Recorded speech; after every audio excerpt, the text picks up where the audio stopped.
Samuel 1. Chapter 1. Now there was a certain man of Ramathaim Zophim, of Mount Ephraim, and his name was Elkanah, the son of Jeroham, the son of Elihu, the son of Tohu, the son of Zuph, an Ephrathite, 1-2. And he had 2 wives. The name of the one was Hannah, and the name of the other Peninnah. And Peninnah had children, but Hannah had no children. And this man went up out of his city yearly to worship and to sacrifice unto the Lord of hosts in Shiloh. And the 2 sons of Eli, Hophni and Phinehas, the priests of the Lord, were there. And when the time was that Elkanah offered, he gave to Peninnah his wife, and to all her sons and her daughters, portions, 1-5. But unto Hannah he gave a worthy portion, for he loved Hannah, but the Lord had shut up her womb. And her adversary also provoked her sore, for to make her fret, because the Lord had shut up her womb. And as he did so year by year, when she went up to the house of the Lord, so she provoked her. Therefore she wept, and did not eat. Then said Elkanah her husband to her, Hannah, why weepest thou? And why eatest thou not? And why is thy heart grieved? Am not I better to thee than 10 sons? 1-9. So Hannah rose up after they had eaten in Shiloh, and after they had drunk. Now Eli the priest sat upon a seat by a post of the temple of the Lord. And she was in bitterness of soul, and prayed unto the Lord, and wept sore. And she vowed a vow, and said, O Lord of hosts, if thou wilt indeed look on the affliction of thine handmaid, and remember me, and not forget thine handmaid, but wilt give unto thine handmaid a man-child, then I will give him unto the Lord all the days of his life, and there shall no razor come upon his head. And it came to pass, as she continued praying before the Lord, that Eli marked her mouth. Now Hannah, she spake in her heart, only her lips moved, but her voice was not heard. Therefore Eli thought she had been drunken. And Eli said unto her, How long wilt thou be drunken? Put away thy wine from thee. And Hannah answered and said, No, my lord, I am a woman of a sorrowful spirit. I have drunk neither wine nor strong drink, but have poured out my soul before the Lord. Count not thine handmaid for a daughter of Belial, for out of the abundance of my complaint and grief have I spoken hitherto. Then Eli answered and said, Go in peace, and the God of Israel grant thee thy petition that thou hast asked of him. And she said, Let thine handmaid find grace in thy sight. So the woman went her way, and did eat, and her countenance was no more sad. And they rose up in the morning early, and worshipped before the Lord, and returned, and came to their house to Ramah. And Elkanah knew Hannah his wife, and the Lord remembered her. Wherefore it came to pass, when the time was come about after Hannah had conceived, that she bare a son, and called his name Samuel, saying, Because I have asked him of the Lord. And the man Elkanah, and all his house, went up to offer unto the Lord the yearly sacrifice, and his vow. But Hannah went not up, for she said unto her husband, I will not go up until the child be weaned, and then I will bring him, that he may appear before the Lord, and there abide forever. And Elkanah her husband said unto her, Do what seemeth thee good, tarry until thou have weaned him, only the Lord establish his word. So the woman abode, and gave her son suck until she weaned him. And when she had weaned him, she took him up with her, with 3 bullocks, and 1 ephah of flour, and a bottle of wine, and brought him unto the house of the Lord in Shiloh, and the child was young. And they slew a bullock, and brought the child to Eli. And she said, O my Lord, as thy soul liveth, my Lord, I am the woman that stood by thee here, praying unto the Lord. For this child I prayed, and the Lord hath given me my petition which I asked of him. 1:28. Therefore also I have lent him to the Lord. As long as he liveth he shall be lent to the Lord. And he worshipped the Lord there. Chapter 2. And Hannah prayed, and said, My heart rejoiced in the Lord, mine horn is exalted in the Lord. My mouth is enlarged over mine enemies, because I rejoice in thy salvation. There is none holy as the Lord, for there is none beside thee, neither is there any rock like our God. Talk no more so exceeding proudly. Let not arrogancy come out of your mouth. for the Lord is a God of knowledge, and by him actions are weighed. The bows of the mighty men are broken, and they that stumbled are girded with strength. They that were full have hired out themselves for bread, and they that were hungry ceased, so that the barren hath borne 7, and she that hath many children is waxed feeble. The Lord killeth, and maketh alive. He bringeth down to the grave, and bringeth up. The Lord maketh poor, and maketh rich. He bringeth low, and lifteth up. He raiseth up the poor out of the dust, and lifteth up the beggar from the dunghill, to set them among princes, and to make them inherit the throne of glory. For the pillars of the earth are the Lord's, and he hath set the world upon them. He will keep the feet of his saints, and the wicked shall be silent in darkness, for by strength shall no man prevail. The adversaries of the Lord shall be broken to pieces, out of heaven shall he thunder upon them. The Lord shall judge the ends of the earth, and he shall give strength unto his king, and exalt the horn of his anointed. And Elkanah went to Ramah to his house. And the child did minister unto the Lord before Eli the priest. Now the sons of Eli were sons of Belial, they knew not the Lord. And the priest's custom with the people was that, when any man offered sacrifice, the priest's servant came, while the flesh was in seething, with a flesh hook of 3 teeth in his hand. 2:14 And he struck it into the pan, or kettle, or cauldron, or pot. All that the flesh hook brought up the priest took for himself. So they did in Shiloh unto all the Israelites that came thither. Also before they burnt the fat, the priest's servant came, and said to the man that sacrificed, Give flesh to roast for the priest. For he will not have sodden flesh of thee, but raw. And if any man said unto him, Let them not fail to burn the fat presently, and then take as much as thy soul desireth. Then he would answer him, Nay, but thou shalt give it me now, and if not, I will take it by force. Wherefore the sin of the young men was very great before the Lord, for men abhorred the offering of the Lord. But Samuel ministered before the Lord, being a child, girded with a linen ephod. Moreover his mother made him a little coat, and brought it to him from year to year, when she came up with her husband to offer the yearly sacrifice. And Eli blessed Elkanah and his wife, and said, The Lord give thee seed of this woman for the loan which is lent to the Lord. And they went unto their own home. And the Lord visited Hannah, so that she conceived, and bare 3 sons and 2 daughters. And the child Samuel grew before the Lord. Now Eli was very old, and heard all that his sons did unto all Israel, and how they lay with the women that assembled at the door of the tabernacle of the congregation. And he said unto them, Why do ye such things? For I hear of your evil dealings by all this people. Nay, my sons, for it is no good report that I hear. Ye make the Lord's people to transgress. If one man sin against another, the judge shall judge him. But if a man sin against the Lord, who shall entreat for him? Notwithstanding they hearkened not unto the voice of their father, because the Lord would slay them. And the child Samuel grew on, and was in favor both with the Lord, and also with men.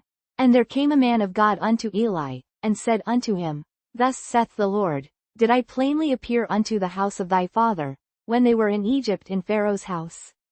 2:28 And did I choose him out of all the tribes of Israel to be my priest, to offer upon mine altar, to burn incense, to wear an ephod before me? And did I give unto the house of thy father all the offerings made by fire of the children of Israel? 2:29 Wherefore kick ye at my sacrifice and at mine offering, which I have commanded in my habitation, and honorest thy sons above me, to make yourselves fat with the chiefest of all the offerings of Israel my people? 2:30 Wherefore the Lord God of Israel saith, I said indeed that thy house, and the house of thy father, should walk before me forever, but now the Lord saith, Be it far from me. For them that honor me I will honor, and they that despise me shall be lightly esteemed. Behold, the days come, that I will cut off thine arm, and the arm of thy father's house, that there shall not be an old man in thine house. And thou shalt see an enemy in my habitation, in all the wealth which God shall give Israel, and there shall not be an old man in thine house forever. And the man of thine, whom I shall not cut off from mine altar, shall be to consume thine eyes, and to grieve thine heart, and all the increase of thine house shall die in the flower of their age. And this shall be a sign unto thee, that shall come upon thy two sons, on Hophni and Phinehas. In one day they shall die both of them. And I will raise me up a faithful priest, that shall do according to that which is in mine heart and in my mind. And I will build him a sure house, and he shall walk before mine anointed forever. And it shall come to pass, that every one that is left in thine house shall come and crouch to him for a piece of silver and a morsel of bread, and shall say, Put me, I pray thee, into one of the priest's offices, that I may eat a piece of bread. Chapter 3. And the child Samuel ministered unto the Lord before Eli. And the word of the Lord was precious in those days, there was no open vision. And it came to pass at that time, when Eli was laid down in his place, and his eyes began to wax dim, that he could not see, 3 to 3. And ere the lamp of God went out in the temple of the Lord, where the ark of God was, and Samuel was laid down to sleep, 3 to 4. That the Lord called Samuel, and he answered, Here am I. And he ran unto Eli, and said, Here am I, for thou calledst me. And he said, I called not, lie down again. And he went and lay down. And the Lord called yet again, Samuel. And Samuel arose and went to Eli, and said, Here am I, for thou didst call me. And he answered, I called not, my son, lie down again. Now Samuel did not yet know the Lord, neither was the word of the Lord yet revealed unto him. And the Lord called Samuel again the third time. And he arose and went to Eli, and said, Here am I, for thou didst call me. And Eli perceived that the Lord had called the child. Therefore Eli said unto Samuel, Go, lie down, and it shall be, if he call thee, that thou shalt say, Speak, Lord, for thy servant heareth. So Samuel went and lay down in his place. And the Lord came, and stood, and called as at other times, Samuel, Samuel. Then Samuel answered, Speak, for thy servant heareth. And the Lord said to Samuel, Behold, I will do a thing in Israel, at which both the ears of every one that heareth it shall tingle. In that day I will perform against Eli all things which I have spoken concerning his house. When I begin, I will also make an end. For I have told him that I will judge his house forever for the iniquity which he knoweth, because his sons made themselves vile, and he restrained them not. And therefore I have sworn unto the house of Eli, that the iniquity of Eli's house shall not be purged with sacrifice nor offering forever. And Samuel lay until the morning, and opened the doors of the house of the Lord. And Samuel feared to show Eli the vision. Then Eli called Samuel, and said, Samuel, my son. And he answered, Here am I. And he said, What is the thing that the Lord hath said unto thee? I pray thee hide it not from me. God do so to thee, and more also, if thou hide anything from me of all the things that he said unto thee. And Samuel told him every whit, and hid nothing from him. And he said, It is the Lord. Let him do what seemeth him good. And Samuel grew, and the Lord was with him, and did let none of his words fall to the ground. And all Israel from Dan even to Beersheba knew that Samuel was established to be a prophet of the Lord. And the Lord appeared again in Shiloh, for the Lord revealed himself to Samuel in Shiloh by the word of the Lord. Chapter 4. And the word of Samuel came to all Israel. Now Israel went out against the Philistines to battle, and pitched beside Ebenezer, and the Philistines pitched in Aphek. And the Philistines put themselves in array against Israel. And when they joined battle, Israel was smitten before the Philistines, and they slew of the army in the field about 4,000 men. And when the people were come into the camp, the elders of Israel said, Wherefore hath the Lord smitten us today before the Philistines? Let us fetch the ark of the covenant of the Lord out of Shiloh unto us, that, when it cometh among us, it may save us out of the hand of our enemies. So the people sent to Shiloh, that they might bring from thence the ark of the covenant of the Lord of hosts, which dwelleth between the cherubims. And the two sons of Eli, Hophni and Phinehas, were there with the ark of the covenant of God. And when the ark of the covenant of the Lord came into the camp, all Israel shouted with a great shout, so that the earth rang again. And when the Philistines heard the noise of the shout, they said, What meaneth the noise of this great shout in the camp of the Hebrews? And they understood that the ark of the Lord was come into the camp. And the Philistines were afraid, for they said, God is come into the camp. And they said, Woe unto us! For there hath not been such a thing heretofore. Woe unto us! Who shall deliver us out of the hand of these mighty gods? These are the gods that smote the Egyptians with all the plagues in the wilderness. Be strong and quit yourselves like men, O ye Philistines, that ye be not servants unto the Hebrews, as they have been to you. Quit yourselves like men, and fight. And the Philistines fought, and Israel was smitten, and they fled every man into his tent. And there was a very great slaughter, for there fell of Israel 30,000 footmen. And the ark of God was taken, and the 2 sons of Eli, Hophni and Phinehas, were slain. And there ran a man of Benjamin out of the army, and came to Shiloh the same day with his clothes rent, and with earth upon his head. And when he came, lo, Eli sat upon a seat by the wayside watching, for his heart trembled for the ark of God. And when the man came into the city, and told it, all the city cried out. And when Eli heard the noise of the crying, he said, What meaneth the noise of this tumult? And the man came in hastily, and told Eli. Now Eli was 98 years old, and his eyes were dim, that he could not see. And the man said unto Eli, I am he that came out of the army, and I fled today out of the army. And he said, What is there done, my son? 4:17 And the messenger answered and said, Israel is fled before the Philistines, and there hath been also a great slaughter among the people, and thy 2 sons also, Hophni and Phinehas, are dead, and the ark of God is taken. And it came to pass, when he made mention of the ark of God, that he fell from off the seat backward by the side of the gate, and his neck brake, and he died, for he was an old man, and heavy. And he had judged Israel 40 years. And his daughter-in-law, Phinehas' wife, was with child, near to be delivered. And when she heard the tidings that the ark of God was taken, and that her father-in-law and her husband were dead, she bowed herself and travailed, for her pains came upon her. And about the time of her death the women that stood by her said unto her, Fear not, for thou hast borne a son.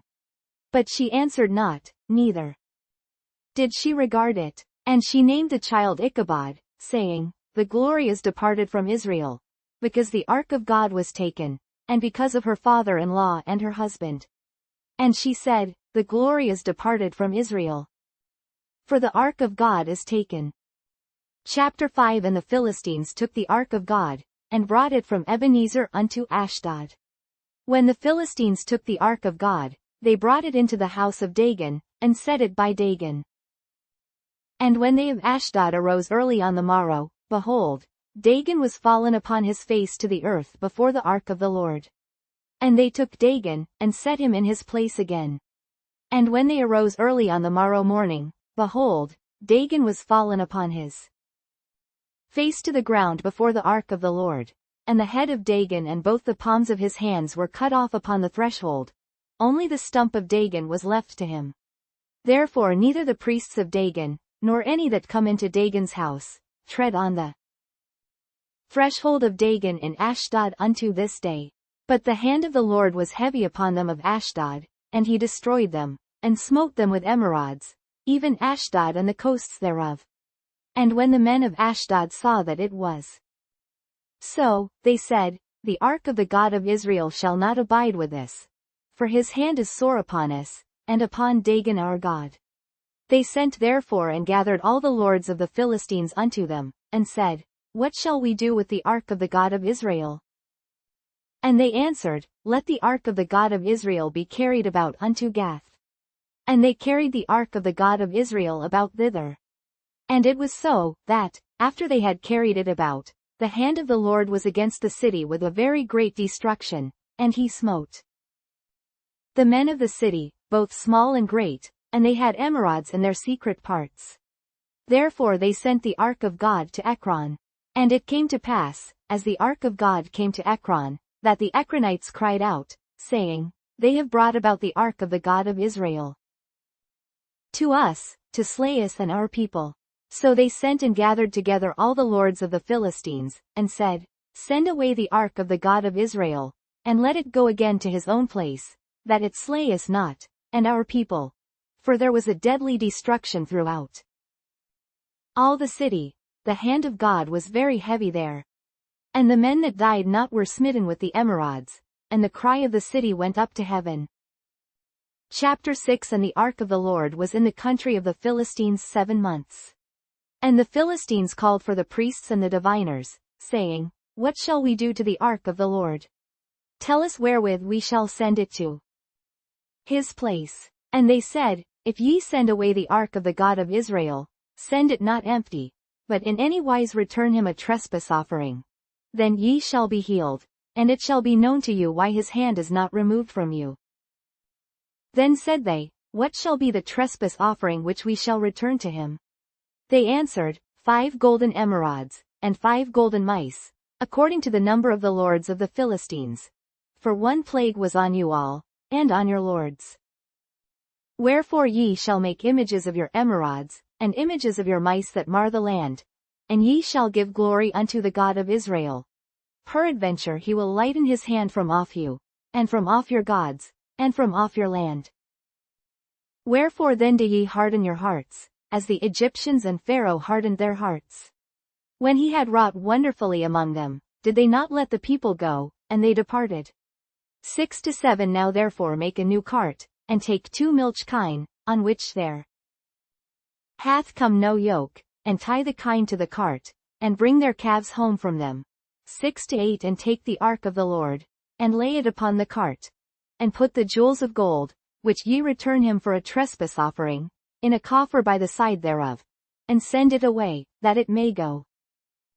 And see, if it goeth up by the way of his own coast to Bethshemesh, then he hath done us this great evil. But if not, then we shall know that it is not his hand that smote us. It was a chance that happened to us. And the men did so, and took 2 milch kine, and tied them to the cart, and shut up their calves at home. 6-11 And they laid the ark of the Lord upon the cart, and the coffer with the mice of gold and the images of their emerods. And the kine took the straight way to the way of Bethshemesh, and went along the highway, lowing as they went, and turned not aside to the right hand or to the left. And the lords of the Philistines went after them unto the border of Bethshemesh. And they of Bethshemesh were reaping their wheat harvest in the valley, and they lifted up their eyes, and saw the ark, and rejoiced to see it. And the cart came into the field of Joshua, a Bethshemite, and stood there, where there was a great stone. And they clave the wood of the cart, and offered the kine a burnt offering unto the Lord. And the Levites took down the ark of the Lord, and the coffer that was with it, wherein the jewels of gold were, and put them on the great stone. And the men of Bethshemesh offered burnt offerings and sacrificed sacrifices the same day unto the Lord. And when the 5 lords of the Philistines had seen it, they returned to Ekron the same day. And these are the golden emerods which the Philistines returned for a trespass offering unto the Lord, for Ashdod 1, for Gaza 1, for Askelon 1, for Gath 1, for Ekron 1. 6-18 And the golden mice, according to the number of all the cities of the Philistines belonging to the 5 lords, both of fenced cities, and of country villages, even unto the great stone of Abel, whereon they set down the ark of the Lord. Which stone remaineth unto this day in the field of Joshua, the Bethshemite. And he smote the men of Bethshemesh, because they had looked into the ark of the Lord. Even he smote of the people 50,060 men, and the people lamented, because the Lord had smitten many of the people with a great slaughter. And the men of Bethshemesh said, Who is able to stand before this holy Lord God? And to whom shall he go up from us? 6-21 And they sent messengers to the inhabitants of Kirjath-jearim, saying, The Philistines have brought again the ark of the Lord. Come ye down, and fetch it up to you. Chapter 7 And the men of Kirjath-jearim came, and fetched up the ark of the Lord, and brought it into the house of Abinadab in the hill, and sanctified Eleazar his son to keep the ark of the Lord. And it came to pass, while the ark abode in Kirjath-jearim, that the time was long, for it was 20 years, and all the house of Israel lamented after the Lord. And Samuel spake unto all the house of Israel, saying, If ye do return unto the Lord with all your hearts, then put away the strange gods and Ashtaroth from among you, and prepare your hearts unto the Lord, and serve him only, and he will deliver you out of the hand of the Philistines. Then the children of Israel did put away Baalim and Ashtaroth, and served the Lord only. And Samuel said, Gather all Israel to Mizpah, and I will pray for you unto the Lord. And they gathered together to Mizpah, and drew water, and poured it out before the Lord, and fasted on that day, and said there, We have sinned against the Lord. And Samuel judged the children of Israel in Mizpah. And when the Philistines heard that the children of Israel were gathered together to Mizpah, the lords of the Philistines went up against Israel. And when the children of Israel heard it, they were afraid of the Philistines. And the children of Israel said to Samuel, Cease not to cry unto the Lord our God for us, that he will save us out of the hand of the Philistines. And Samuel took a sucking lamb, and offered it for a burnt offering wholly unto the Lord, and Samuel cried unto the Lord for Israel, and the Lord heard him. And as Samuel was offering up the burnt offering, the Philistines drew near to battle against Israel. But the Lord thundered with a great thunder on that day upon the Philistines, and discomfited them, and they were smitten before Israel. And the men of Israel went out of Mizpah, and pursued the Philistines, and smote them, until they came under Bethkar. Then Samuel took a stone, and set it between Mizpah and Shen, and called the name of it Ebenezer, saying, Hitherto hath the Lord helped us. So the Philistines were subdued, and they came no more into the coast of Israel, and the hand of the Lord was against the Philistines all the days of Samuel. And the cities which the Philistines had taken from Israel were restored to Israel, from Ekron even unto Gath. And the coasts thereof did Israel deliver out of the hands of the Philistines. And there was peace between Israel and the Amorites. And Samuel judged Israel all the days of his life. And he went from year to year in circuit to Bethel, and Gilgal, and Mizpah, and judged Israel in all those places. And his return was to Ramah, for there was his house. And there he judged Israel, and there he built an altar unto the Lord. Chapter 8. And it came to pass, when Samuel was old, that he made his sons judges over Israel. Now the name of his firstborn was Joel, and the name of his second, Abiah. They were judges in Beersheba. And his sons walked not in his ways, but turned aside after lucre, and took bribes, and perverted judgment. Then all the elders of Israel gathered themselves together, and came to Samuel unto Ramah, 8-5, and said unto him, Behold, thou art old, and thy sons walk not in thy ways. Now make us a king to judge us like all the nations. But the thing displeased Samuel, when they said, Give us a king to judge us. And Samuel prayed unto the Lord. And the Lord said unto Samuel, Hearken unto the voice of the people in all that they say unto thee. For they have not rejected thee, but they have rejected me, that I should not reign over them, according to all the works which they have done since the day that I brought them up out of Egypt even unto this day, wherewith they have forsaken me, and served other gods, so do they also unto thee. Now therefore hearken unto their voice, howbeit yet protest solemnly unto them, and show them the manner of the king that shall reign over them. And Samuel told all the words of the Lord unto the people that asked of him a king. And he said, This will be the manner of the king that shall reign over you. He will take your sons, and appoint them for himself, for his chariots, and to be his horsemen, and some shall run before his chariots. And he will appoint him captains over thousands, and captains over 50s, and will set them to ear his ground, and to reap his harvest, and to make his instruments of war, and instruments of his chariots. And he will take your daughters to be confectionaries, and to be cooks, and to be bakers. And he will take your fields, and your vineyards, and your olive yards, even the best of them, and give them to his servants. And he will take the tenth of your seed, and of your vineyards, and give to his officers, and to his servants. And he will take your menservants, and your maidservants, and your goodliest young men, and your asses, and put them to his work. He will take the 10th of your sheep, and ye shall be his servants. And ye shall cry out in that day because of your king which ye shall have chosen you, and the Lord will not hear you in that day. Nevertheless the people refused to obey the voice of Samuel, and they said, Nay, but we will have a king over us. 8:20 That we also may be like all the nations, and that our king may judge us, and go out before us, and fight our battles. And Samuel heard all the words of the people, and he rehearsed them in the ears of the Lord.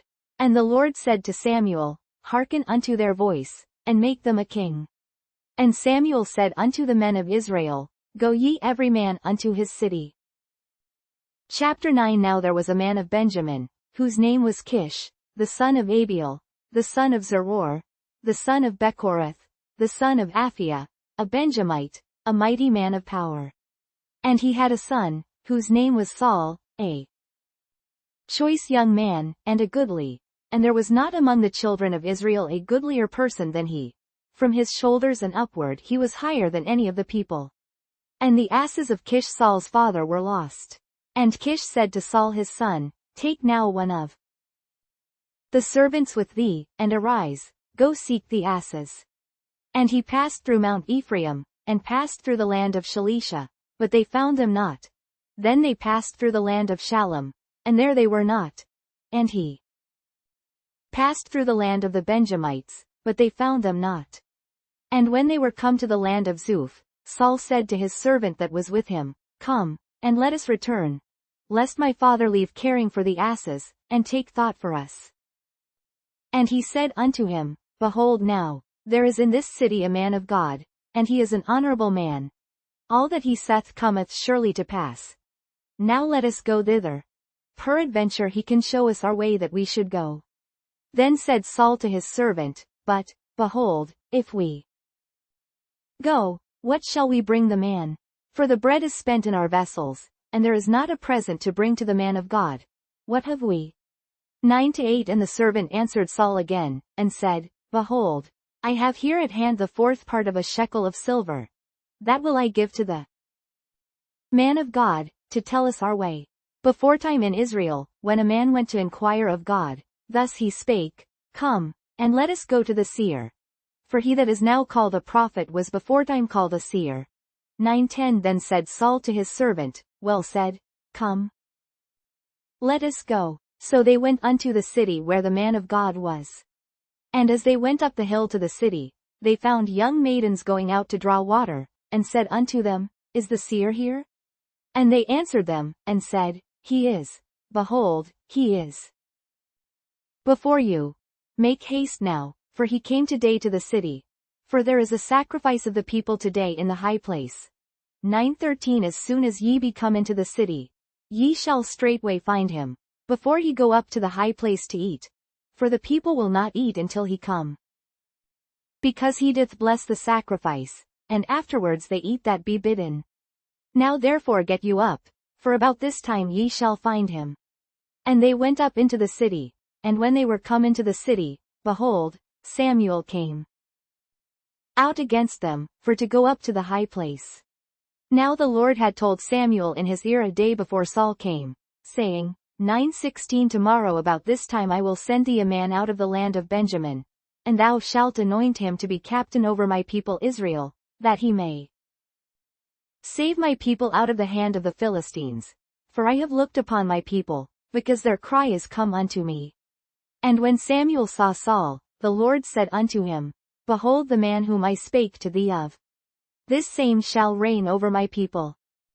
Then Saul drew near to Samuel in the gate, and said, Tell me, I pray thee, where the seer's house is. And Samuel answered Saul, and said, I am the seer. Go up before me unto the high place. For ye shall eat with me today, and tomorrow I will let thee go, and will tell thee all that is in thine heart. And as for thine asses that were lost 3 days ago, set not thy mind on them, for they are found. And on whom is all the desire of Israel? Is it not on thee, and on all thy father's house? 9:21 And Saul answered and said, Am not I a Benjamite, of the smallest of the tribes of Israel? And my family the least of all the families of the tribe of Benjamin? Wherefore then speakest thou so to me? 9:22 And Samuel took Saul and his servant, and brought them into the parlor, and made them sit in the chiefest place among them that were bidden, which were about 30 persons. And Samuel said unto the cook, Bring the portion which I gave thee, of which I said unto thee, Set it by thee. And the cook took up the shoulder, and that which was upon it, and set it before Saul. And Samuel said, Behold that which is left. Set it before thee, and eat.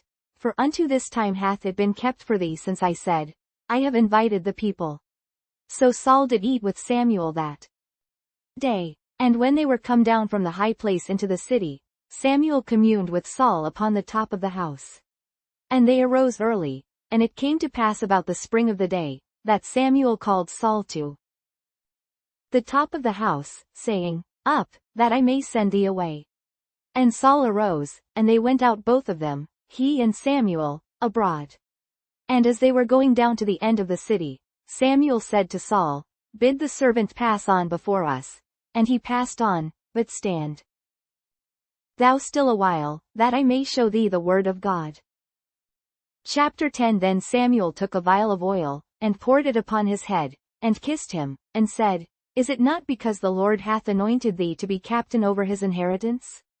10:2 When thou art departed from me today, then thou shalt find 2 men by Rachel's sepulchre in the border of Benjamin at Zelzah, and they will say unto thee, The asses which thou wentest to seek are found, and, lo, thy father hath left the care of the asses, and sorroweth for you, saying, What shall I do for my son?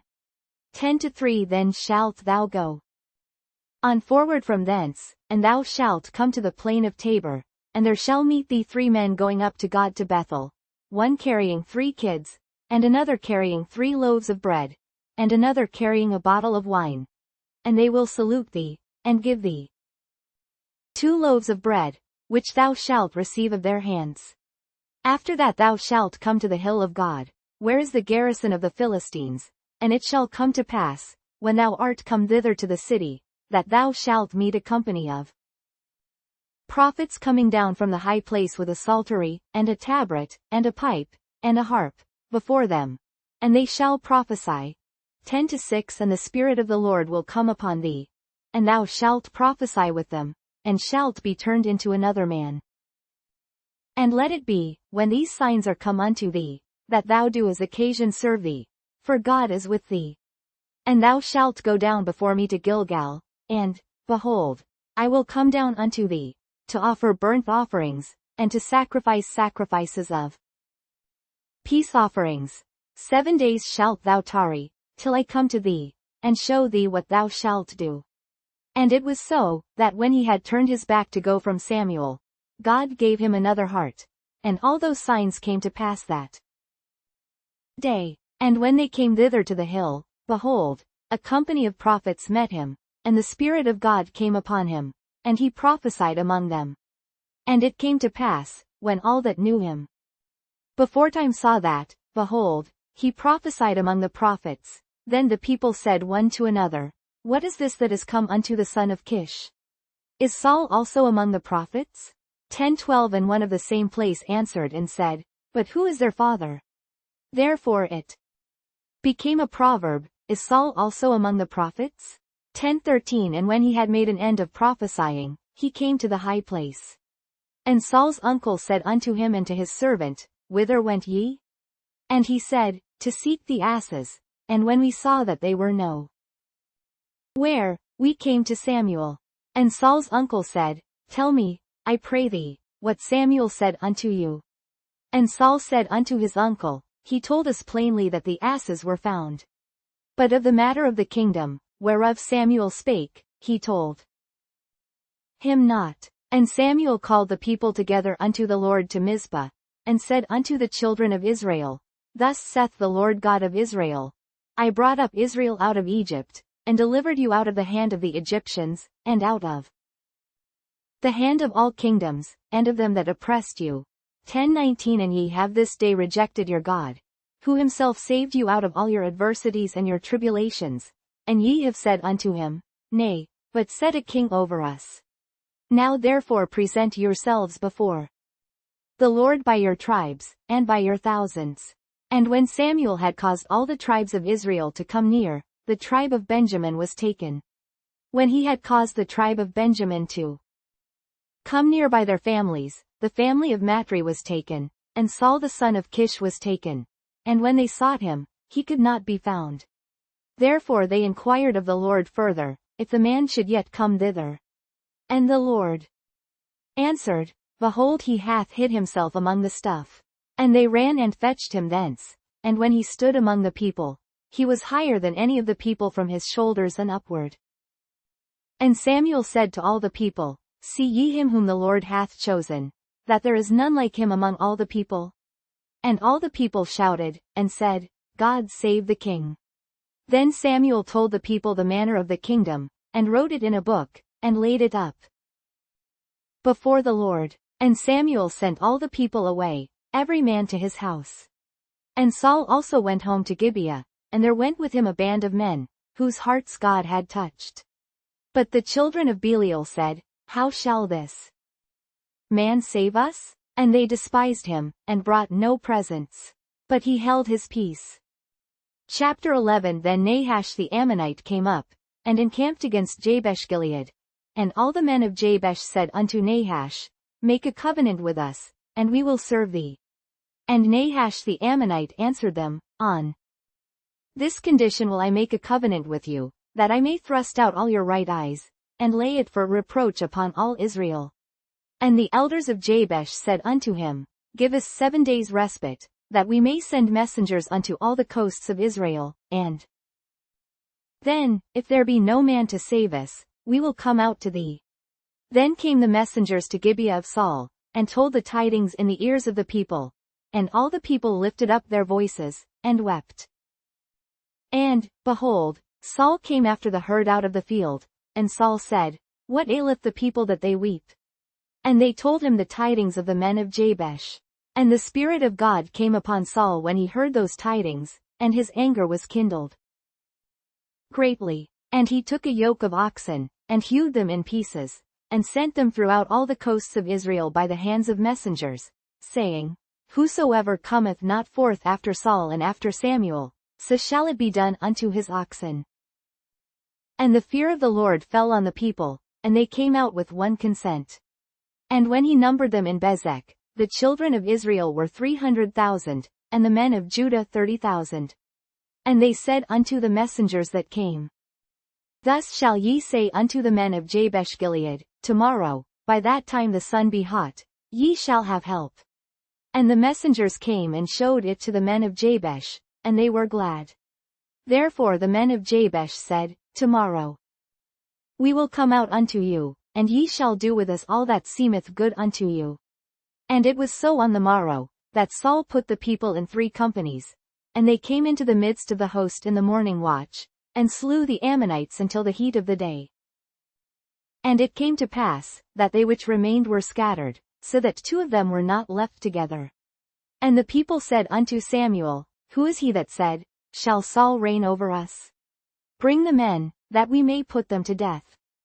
And Saul said, There shall not a man be put to death this day, for today the Lord hath wrought salvation in Israel.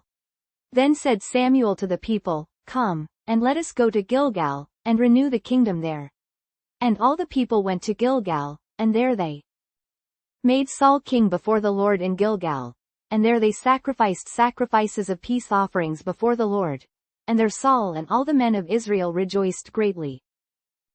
Chapter 12. And Samuel said unto all Israel, Behold, I have hearkened unto your voice in all that ye said unto me, and have made a king over you. And now, behold, the king walketh before you, and I am old and grey-headed, and, behold, my sons are with you, and I have walked before you from my childhood unto this day. Behold, here I am. Witness against me before the Lord, and before his anointed, whose ox have I taken? Or whose ass have I taken? Or whom have I defrauded? Whom have I oppressed? Or of whose hand have I received any bribe to blind mine eyes therewith? and I will restore it you. And they said, Thou hast not defrauded us, nor oppressed us, neither hast thou taken aught of any man's hand. And he said unto them, The Lord is witness against you, and his anointed is witness this day, that ye have not found aught in my hand. And they answered, He is witness. And Samuel said unto the people, It is the Lord that advanced Moses and Aaron, and that brought your fathers up out of the land of Egypt. Now therefore stand still, that I may reason with you before the Lord of all the righteous acts of the Lord, which he did to you and to your fathers. When Jacob was come into Egypt, and your fathers cried unto the Lord, then the Lord sent Moses and Aaron, which brought forth your fathers out of Egypt, and made them dwell in this place. And when they forgot the Lord their God, he sold them into the hand of Sisera, captain of the host of Hazor, and into the hand of the Philistines, and into the hand of the king of Moab, and they fought against them. And they cried unto the Lord, and said, We have sinned, because we have forsaken the Lord, and have served Baalim and Ashtaroth. But now deliver us out of the hand of our enemies, and we will serve thee. And the Lord sent Jerubbaal, and Bedin, and Jephthah, and Samuel, and delivered you out of the hand of your enemies on every side, and ye dwelled safe. And when ye saw that Nahash the king of the children of Ammon came against you, ye said unto me, Nay, but a king shall reign over us, when the Lord your God was your king. Now therefore behold the king whom ye have chosen, and whom ye have desired. And, behold, the Lord hath set a king over you. If ye will fear the Lord, and serve him, and obey his voice, and not rebel against the commandment of the Lord, then shall both ye and also the king that reigneth over you continue following the Lord your God. 12:15 But if ye will not obey the voice of the Lord, but rebel against the commandment of the Lord, then shall the hand of the Lord be against you, as it was against your fathers. Now therefore stand and see this great thing, which the Lord will do before your eyes. Is it not wheat harvest today? I will call unto the Lord, and he shall send thunder and rain, that ye may perceive and see that your wickedness is great, which ye have done in the sight of the Lord, in asking you a king. So Samuel called unto the Lord, and the Lord sent thunder and rain that day, and all the people greatly feared the Lord and Samuel. And all the people said unto Samuel, Pray for thy servants unto the Lord thy God, that we die not. For we have added unto all our sins this evil, to ask us a king. And Samuel said unto the people, Fear not. Ye have done all this wickedness. Yet turn not aside from following the Lord, but serve the Lord with all your heart.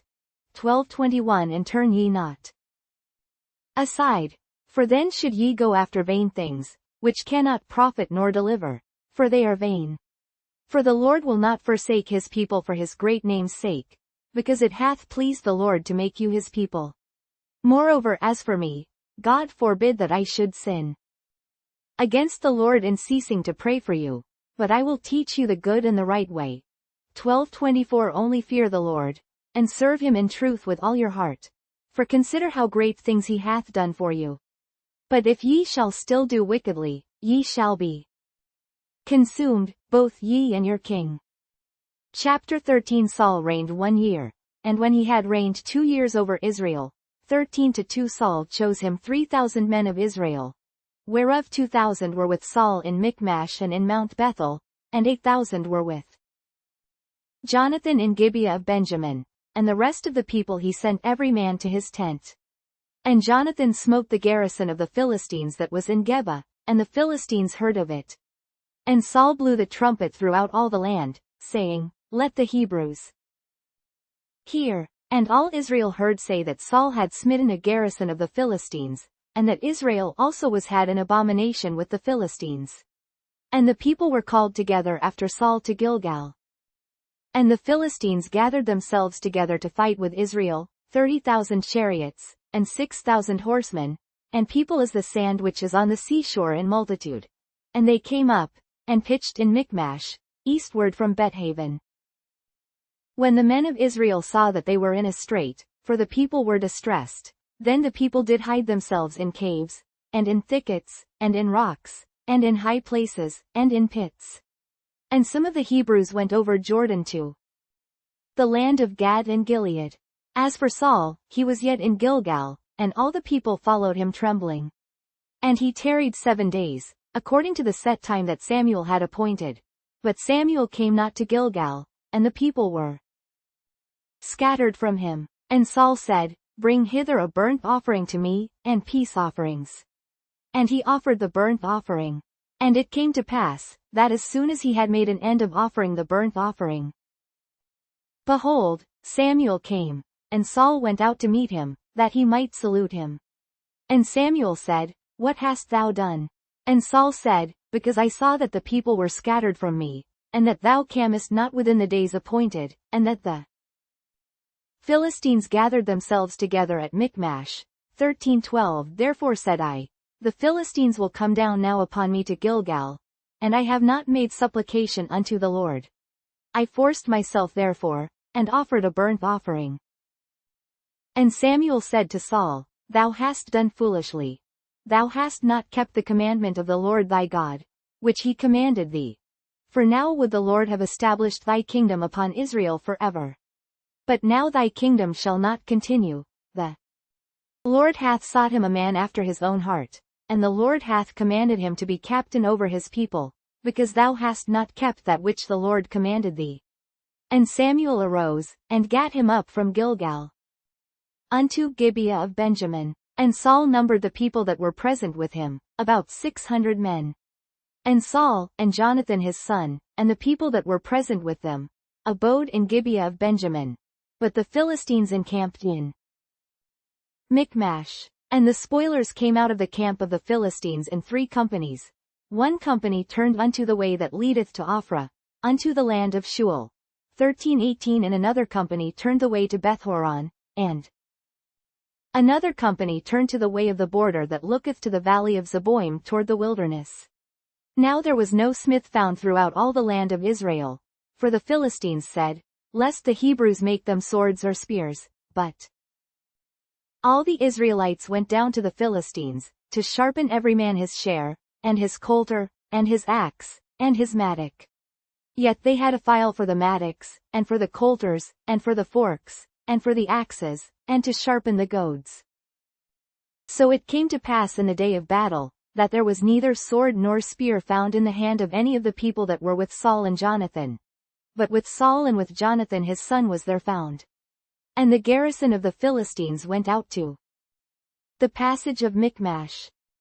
Chapter 14 Now it came to pass upon a day, that Jonathan the son of Saul said unto the young man that bare his armor, Come, and let us go over to the Philistines' garrison, that is on the other side. But he told not his father. And Saul tarried in the uttermost part of Gibeah under a pomegranate tree which is in Migron. And the people that were with him were about 600 men, 14-3 And Ahiah, the son of Ahitub, Ichabod's brother, the son of Phinehas, the son of Eli, the Lord's priest in Shiloh, wearing an ephod. And the people knew not that Jonathan was gone. And between the passages, by which Jonathan sought to go over unto the Philistines' garrison, there was a sharp rock on the one side, and a sharp rock on the other side, and the name of the one was Bezez, and the name of the other Seneh. The forefront of the one was situate northward over against Michmash, and the other southward over against Gibeah. And Jonathan said to the young man that bare his armor, Come, and let us go over unto the garrison of these uncircumcised. It may be that the Lord will work for us. For there is no restraint to the Lord to save by many or by few. And his armor-bearer said unto him, Do all that is in thine heart. Turn thee. Behold, I am with thee according to thy heart. Then said Jonathan, Behold, we will pass over unto these men, and we will discover ourselves unto them. If they say thus unto us, Tarry until we come to you, then we will stand still in our place, and will not go up unto them. But if they say thus, Come up unto us, then we will go up, for the Lord hath delivered them into our hand, and this shall be a sign unto us. And both of them discovered themselves unto the garrison of the Philistines, and the Philistines said, Behold, the Hebrews come forth out of the holes where they had hid themselves. And the men of the garrison answered Jonathan and his armor-bearer, and said, Come up to us, and we will show you a thing. And Jonathan said unto his armor-bearer, Come up after me, for the Lord hath delivered them into the hand of Israel. And Jonathan climbed up upon his hands and upon his feet, and his armor-bearer after him. And they fell before Jonathan, and his armor-bearer slew after him.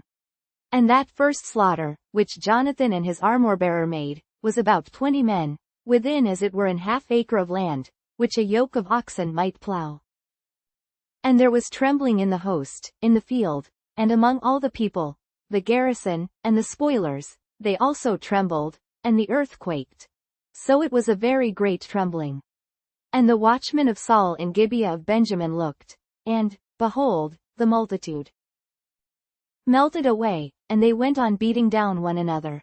Then said Saul unto the people that were with him, Number now, and see who is gone from us. And when they had numbered, behold, Jonathan and his armor-bearer were not there. And Saul said unto Ahiah, Bring hither the ark of God. For the ark of God was at that time with the children of Israel. And it came to pass, while Saul talked unto the priest, that the noise that was in the host of the Philistines went on and increased. And Saul said unto the priest, Withdraw thine hand. And Saul and all the people that were with him assembled themselves, and they came to the battle. And, behold, every man's sword was against his fellow, and there was a very great discomfiture. Moreover the Hebrews that were with the Philistines before that time, which went up with them into the camp from the country round about, even they also turned to be with the Israelites that were with Saul and Jonathan. Likewise all the men of Israel which had hid themselves in Mount Ephraim, when they heard that the Philistines fled, even they also followed hard after them in the battle. So the Lord saved Israel that day, and the battle passed over unto Bethaven. And the men of Israel were distressed that day. For Saul had adjured the people, saying, Cursed be the man that eateth any food until evening, that I may be avenged on mine enemies. So none of the people tasted any food. And all they of the land came to a wood, and there was honey upon the ground. And when the people were come into the wood, behold, the honey dropped, but no man put his hand to his mouth, for the people feared the oath. But Jonathan heard not when his father charged the people with the oath, wherefore he put forth the end of the rod that was in his hand, and dipped it in an honeycomb, and put his hand to his mouth, and his eyes were enlightened. Then answered one of the people, and said, Thy father straitly charged the people within oath, saying, Cursed be the man that eateth any food this day. And the people were faint. Then said Jonathan, My father hath troubled the land. See, I pray you, how mine eyes have been enlightened, because I tasted a little of this honey. How much more, if haply the people had eaten freely today of the spoil of their enemies which they found. For had there not been now a much greater slaughter among the Philistines? 14:31 And they smote the Philistines that day from Michmash to Aijalon, and the people were very faint. And the people flew upon the spoil, and took sheep, and oxen, and calves, and slew them on the ground. And the people did eat them with the blood. Then they told Saul, saying, Behold, the people sin against the Lord, in that they eat with the blood. And he said, Ye have transgressed. Roll a great stone unto me this day. And Saul said, Disperse yourselves among the people, and say unto them, Bring me hither every man his ox, and every man his sheep. And slay them here, and eat, and sin not against the Lord in eating with the blood. And all the people brought every man his ox with him that night, and slew them there. And Saul built an altar unto the Lord. The same was the first altar that he built unto the Lord. And Saul said, Let us go down after the Philistines by night, and spoil them until the morning light, and let us not leave a man of them. And they said, Do whatsoever seemeth good unto thee. Then said the priest, Let us draw near hither unto God. And Saul asked counsel of God, Shall I go down after the Philistines? Wilt thou deliver them into the hand of Israel? But he answered him not that day. And Saul said, Draw ye near hither, all the chief of the people, and know and see wherein this sin hath been this day. For, as the Lord liveth, which saveth Israel, though it be in Jonathan my son, he shall surely die. But there was not a man among all the people that answered him. Then said he unto all Israel, Be ye on one side, and I and Jonathan my son will be on the other side. And the people said unto Saul, Do what seemeth good unto thee. Therefore Saul said unto the Lord God of Israel, Give a perfect lot. And Saul and Jonathan were taken, but the people escaped. And Saul said, Cast lots between me and Jonathan my son. And Jonathan was taken. Then Saul said to Jonathan, Tell me what thou hast done. And Jonathan told him, and said, I did but taste a little honey with the end of the rod that was in mine hand, and, lo, I must die.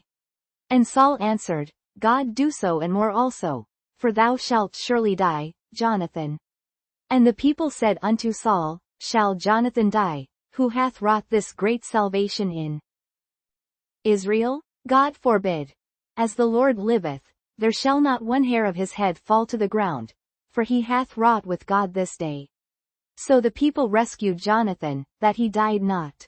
Then Saul went up from following the Philistines, and the Philistines went to their own place. So Saul took the kingdom over Israel, and fought against all his enemies on every side, against Moab, and against the children of Ammon, and against Edom, and against the kings of Zobah, and against the Philistines, and whithersoever he turned himself, he vexed them. And he gathered an host, and smote the Amalekites, and delivered Israel out of the hands of them that spoiled them. Now the sons of Saul were Jonathan, and Ishwi, and Melchishua, and the names of his 2 daughters were these. The name of the firstborn Merab, and the name of the younger Michal. 1450. And the name of Saul's wife was Ahinoam, the daughter of Ahimaaz.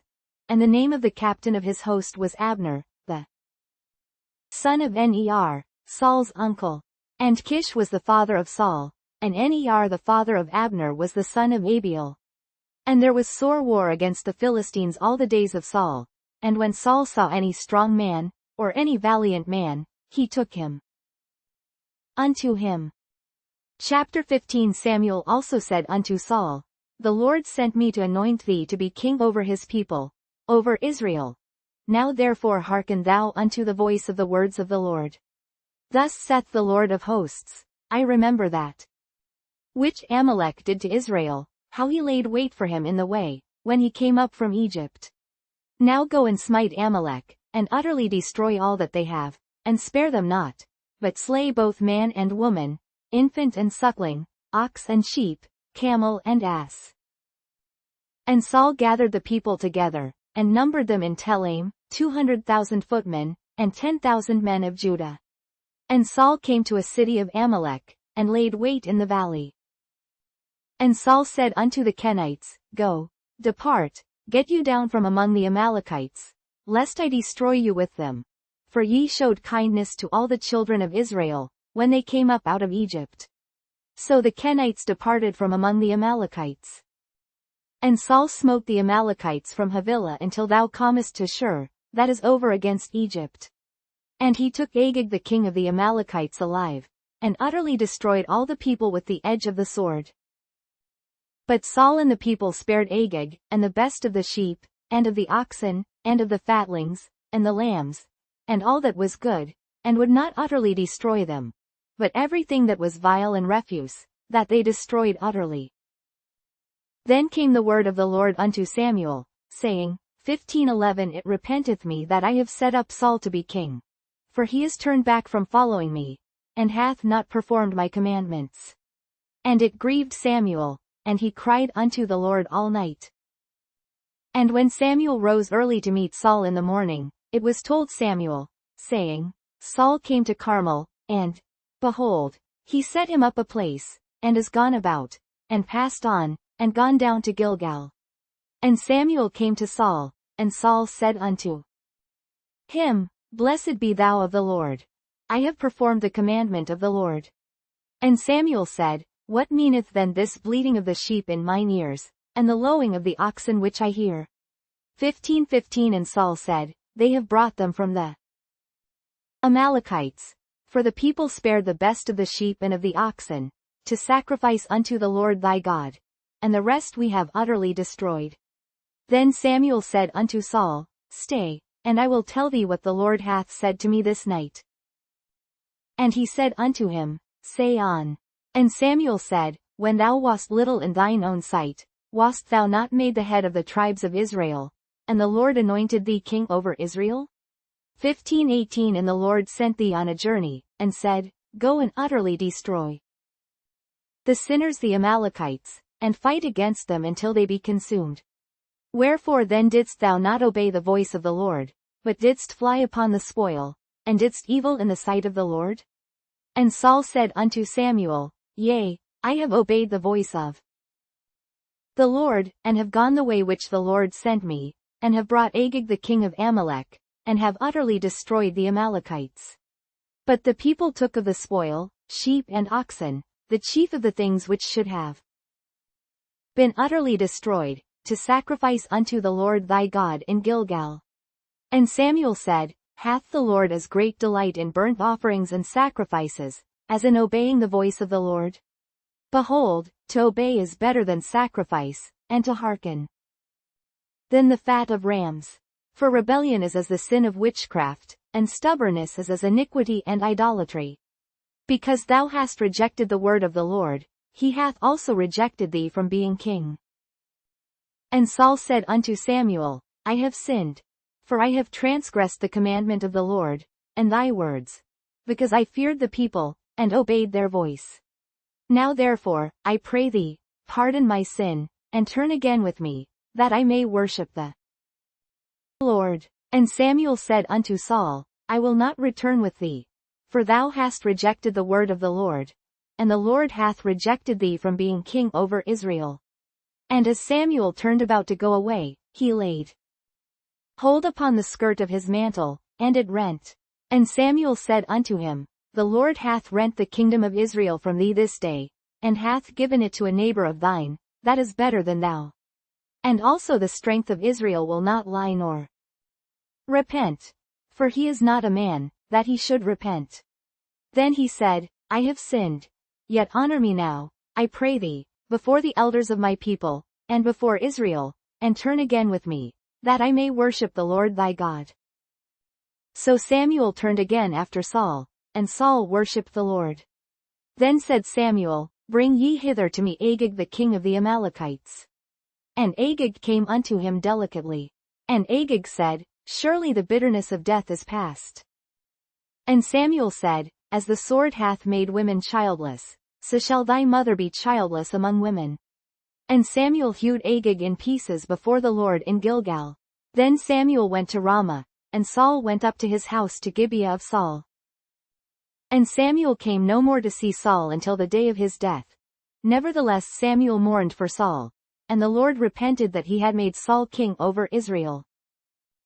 Chapter 16 And the Lord said unto Samuel, How long wilt thou mourn for Saul, seeing I have rejected him from reigning over Israel? Fill thine horn with oil, and go. I will send thee to Jesse the Bethlehemite, for I have provided me a king among his sons. And Samuel said, How can I go? If Saul hear it, he will kill me. And the Lord said, Take an heifer with thee, and say, I am come to sacrifice to the Lord. And call Jesse to the sacrifice, and I will show thee what thou shalt do, and thou shalt anoint unto me him whom I name unto thee. And Samuel did that which the Lord spake, and came to Bethlehem. And the elders of the town trembled at his coming, and said, Comest thou peaceably? 16:5 And he said, Peaceably, I am come to sacrifice unto the Lord. Sanctify yourselves, and come with me to the sacrifice. And he sanctified Jesse and his sons, and called them to the sacrifice.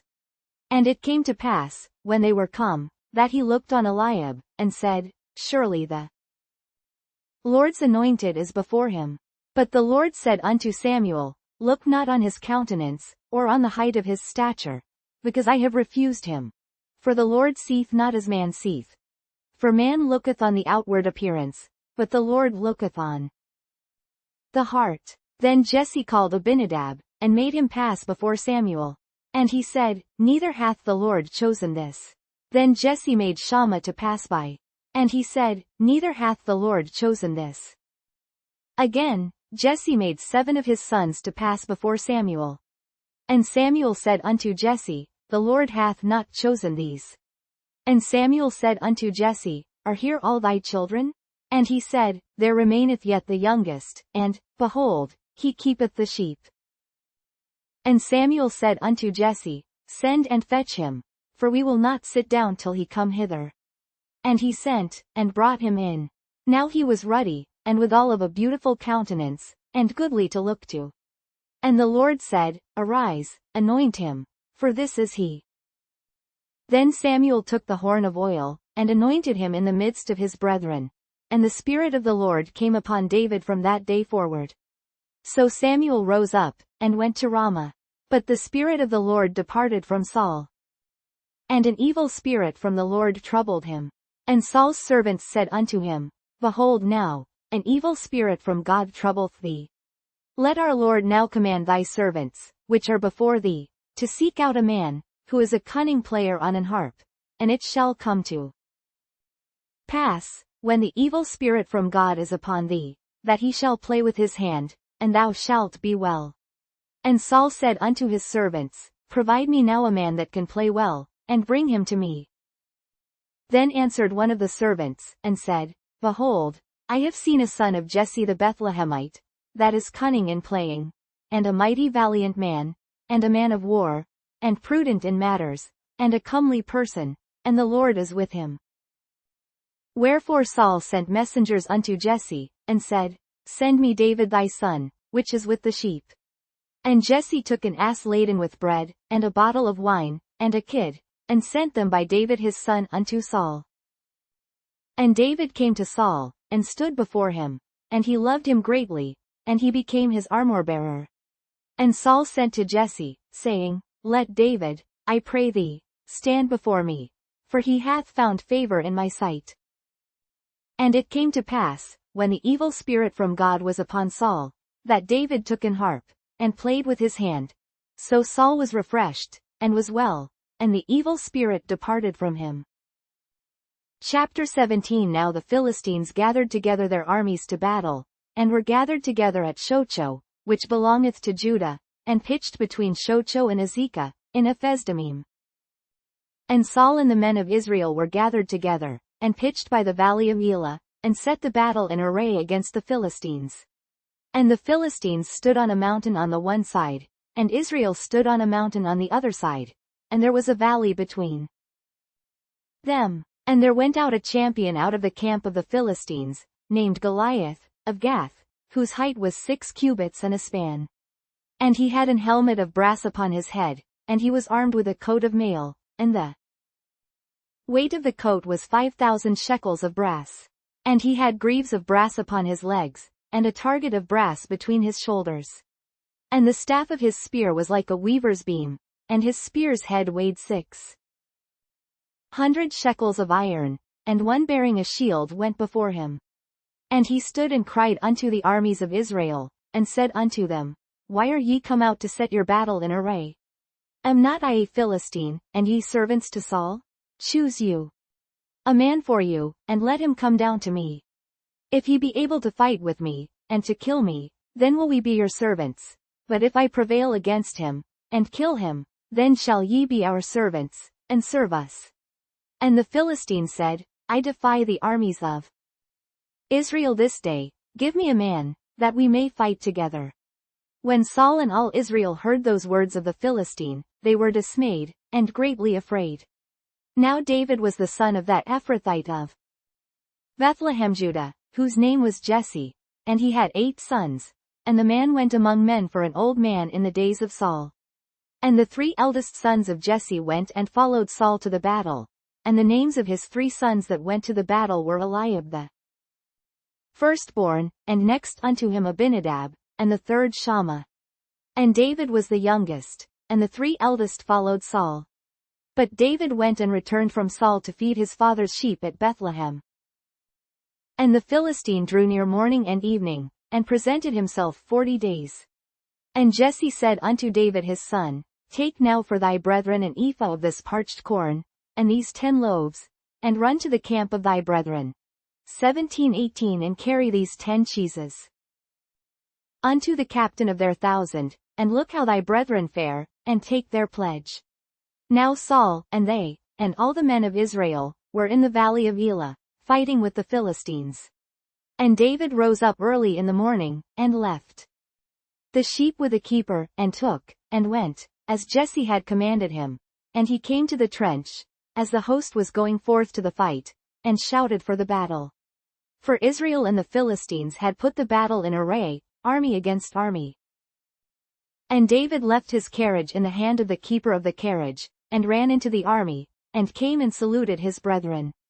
And as he talked with them, behold, there came up the champion, the Philistine of Gath, Goliath by name, out of the armies of the Philistines, and spake according to the same words, and David heard them. And all the men of Israel, when they saw the man, fled from him, and were sore afraid. And the men of Israel said, Have ye seen this man that is come up? Surely to defy Israel is he. Come up, and it shall be, that the man who killeth him, the king will enrich him with great riches, and will give him his daughter, and make his father's house free in Israel. And David spake to the men that stood by him, saying, What shall be done to the man that killeth this Philistine, and taketh away the reproach from Israel? For who is this uncircumcised Philistine, that he should defy the armies of the living God? 17:27 And the people answered him after this manner, saying, So shall it be done to the man that killeth him. And Eliab his eldest brother heard when he spake unto the men. And Eliab's anger was kindled against David, and he said, Why camest thou down hither? And with whom hast thou left those few sheep in the wilderness? I know thy pride, and the naughtiness of thine heart, for thou art come down that thou mightest see the battle. And David said, What have I now done? Is there not a cause? And he turned from him toward another, and spake after the same manner, and the people answered him again after the former manner. And when the words were heard which David spake, they rehearsed them before Saul, and he sent for him. And David said to Saul, Let no man's heart fail because of him. Thy servant will go and fight with this Philistine. And Saul said to David, Thou art not able to go against this Philistine to fight with him, for thou art but a youth, and he a man of war from his youth. And David said unto Saul, Thy servant kept his father's sheep, and there came a lion, and a bear, and took the lamb out of the flock. And I went out after him, and smote him, and delivered it out of his mouth. And when he arose against me, I caught him by his beard, and smote him, and slew him. Thy servant slew both the lion and the bear, and this uncircumcised Philistine shall be as one of them, seeing he hath defied the armies of the living God. David said moreover, The Lord that delivered me out of the paw of the lion, and out of the paw of the bear, he will deliver me out of the hand of this Philistine. And Saul said unto David, Go, and the Lord be with thee. And Saul armed David with his armor, and he put an helmet of brass upon his head. Also he armed him with a coat of mail. And David girded his sword upon his armor, and he essayed to go, for he had not proved it. And David said unto Saul, I cannot go with these, for I have not proved them. And David put them off him. And he took his staff in his hand, and chose him 5 smooth stones out of the brook, and put them in a shepherd's bag which he had, even in a scrip. And his sling was in his hand. And he drew near to the Philistine. And the Philistine came on and drew near unto David, and the man that bare the shield went before him. And when the Philistine looked about, and saw David, he disdained him, for he was but a youth, and ruddy, and of a fair countenance. And the Philistine said unto David, Am I a dog, that thou comest to me with staves?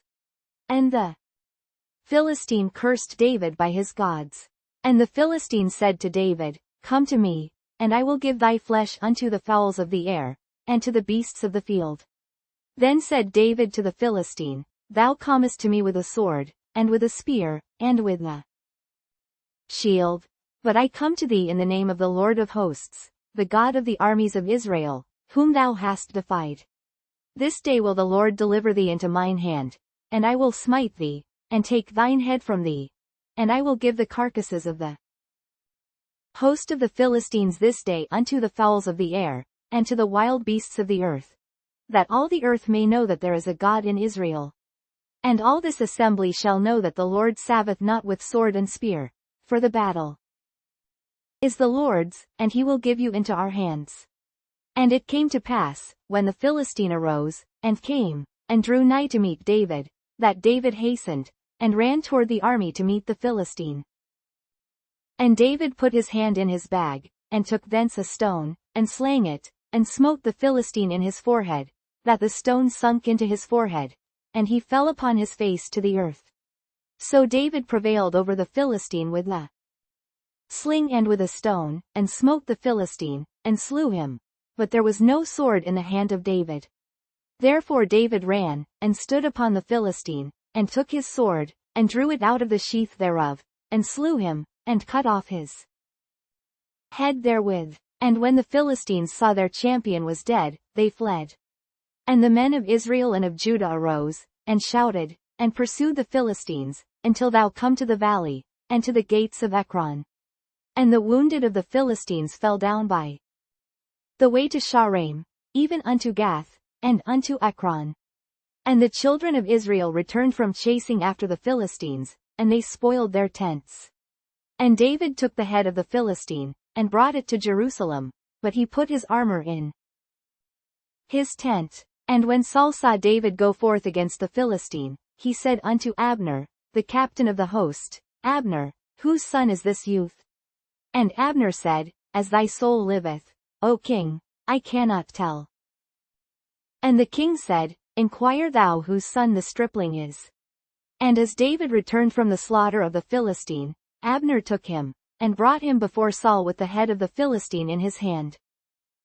And Saul said to him, Whose son art thou, thou young man? And David answered, I am the son of thy servant Jesse the Bethlehemite. Chapter 18. And it came to pass, when he had made an end of speaking unto Saul, that the soul of Jonathan was knit with the soul of David, and Jonathan loved him as his own soul. And Saul took him that day, and would let him go no more home to his father's house. Then Jonathan and David made a covenant, because he loved him as his own soul. And Jonathan stripped himself of the robe that was upon him, and gave it to David, and his garments, even to his sword, and to his bow, and to his girdle. And David went out whithersoever Saul sent him, and behaved himself wisely. And Saul set him over the men of war, and he was accepted in the sight of all the people, and also in the sight of Saul's servants. And it came to pass as they came, when David was returned from the slaughter of the Philistine, that the women came out of all cities of Israel, singing and dancing, to meet King Saul, with tabrets, with joy, and with instruments of music. And the women answered one another as they played, and said, Saul hath slain his thousands, and David his 10,000s.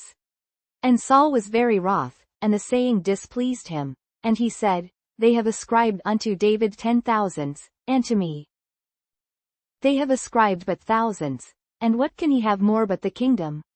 And Saul eyed David from that day and forward. And it came to pass on the morrow, that the evil spirit from God came upon Saul, and he prophesied in the midst of the house, and David played with his hand, as at other times, and there was a javelin in Saul's hand. And Saul cast the javelin, for he said, I will smite David even to the wall with it. And David avoided out of his presence twice. And Saul was afraid of David, because the Lord was with him, and was departed from Saul. Therefore Saul removed him from him, and made him his captain over 1,000, and he went out and came in before the people. And David behaved himself wisely in all his ways, and the Lord was with him.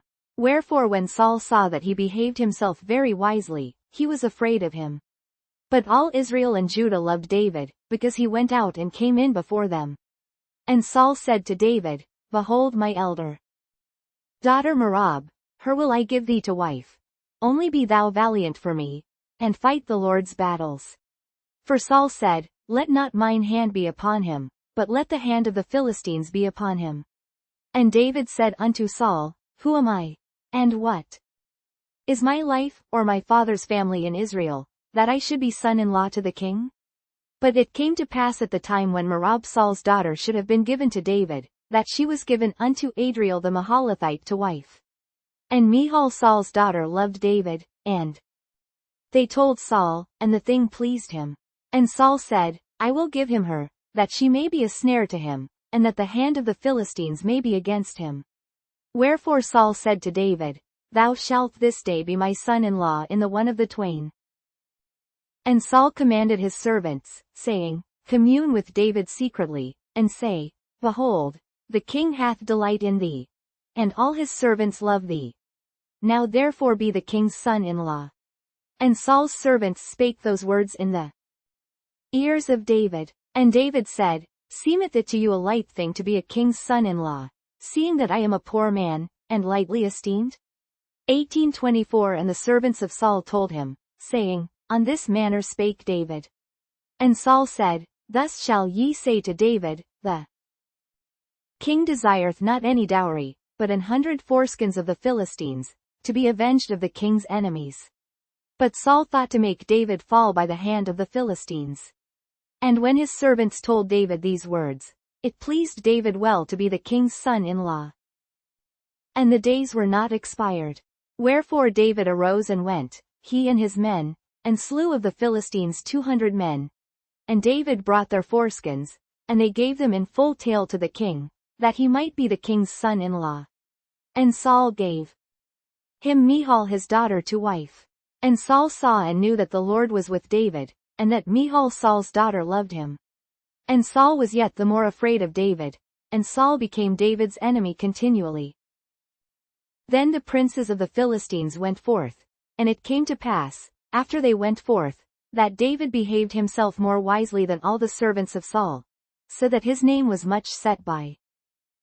Chapter 19 And Saul spake to Jonathan his son, and to all his servants, that they should kill David. But Jonathan Saul's son delighted much in David. And Jonathan told David, saying, Saul my father seeketh to kill thee. Now therefore, I pray thee, take heed to thyself until the morning, and abide in a secret place, and hide thyself. 19-3 And I will go out and stand beside my father in the field where thou art, and I will commune with my father of thee, and what I see, that I will tell thee. And Jonathan spake good of David unto Saul his father, and said unto him, Let not the king sin against his servant, against David, because he hath not sinned against thee, and because his works have been to thee ward very good. 19-5 For he did put his life in his hand, and slew the Philistine, and the Lord wrought a great salvation for all Israel. Thou west it, and didst rejoice. Wherefore then wilt thou sin against innocent blood, to slay David without a cause? 19-6 And Saul hearkened unto the voice of Jonathan, and Saul sware, As the Lord liveth, he shall not be slain. And Jonathan called David, and Jonathan showed him all those things.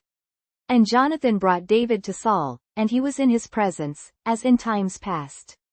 And there was war again, and David went out and fought with the Philistines, and slew them with a great slaughter, and they fled from him. And the evil spirit from the Lord was upon Saul, as he sat in his house with his javelin in his hand, and David played with his hand. And Saul sought to smite David even to the wall with the javelin, but he slipped away out of Saul's presence, and he smote the javelin into the wall, and David fled, and escaped that night. Saul also sent messengers unto David's house, to watch him, and to slay him in the morning. And Michal David's wife told him, saying, If thou save not thy life tonight, tomorrow thou shalt be slain. So Michal let David down through a window, and he went, and fled, and escaped. And Michal took an image, and laid it in the bed, and put a pillow of goat's hair for his bolster, and covered it with a cloth. And when Saul sent messengers to take David, she said, He is sick. And Saul sent the messengers again to see David, saying, Bring him up to me in the bed, that I may slay him. And when the messengers were come in, behold, there was an image in the bed, with a pillow of goat's hair for his bolster. And Saul said unto Michal, Why hast thou deceived me so, and sent away mine enemy, that he is escaped? And Michal answered Saul, He said unto me, Let me go, why should I kill thee?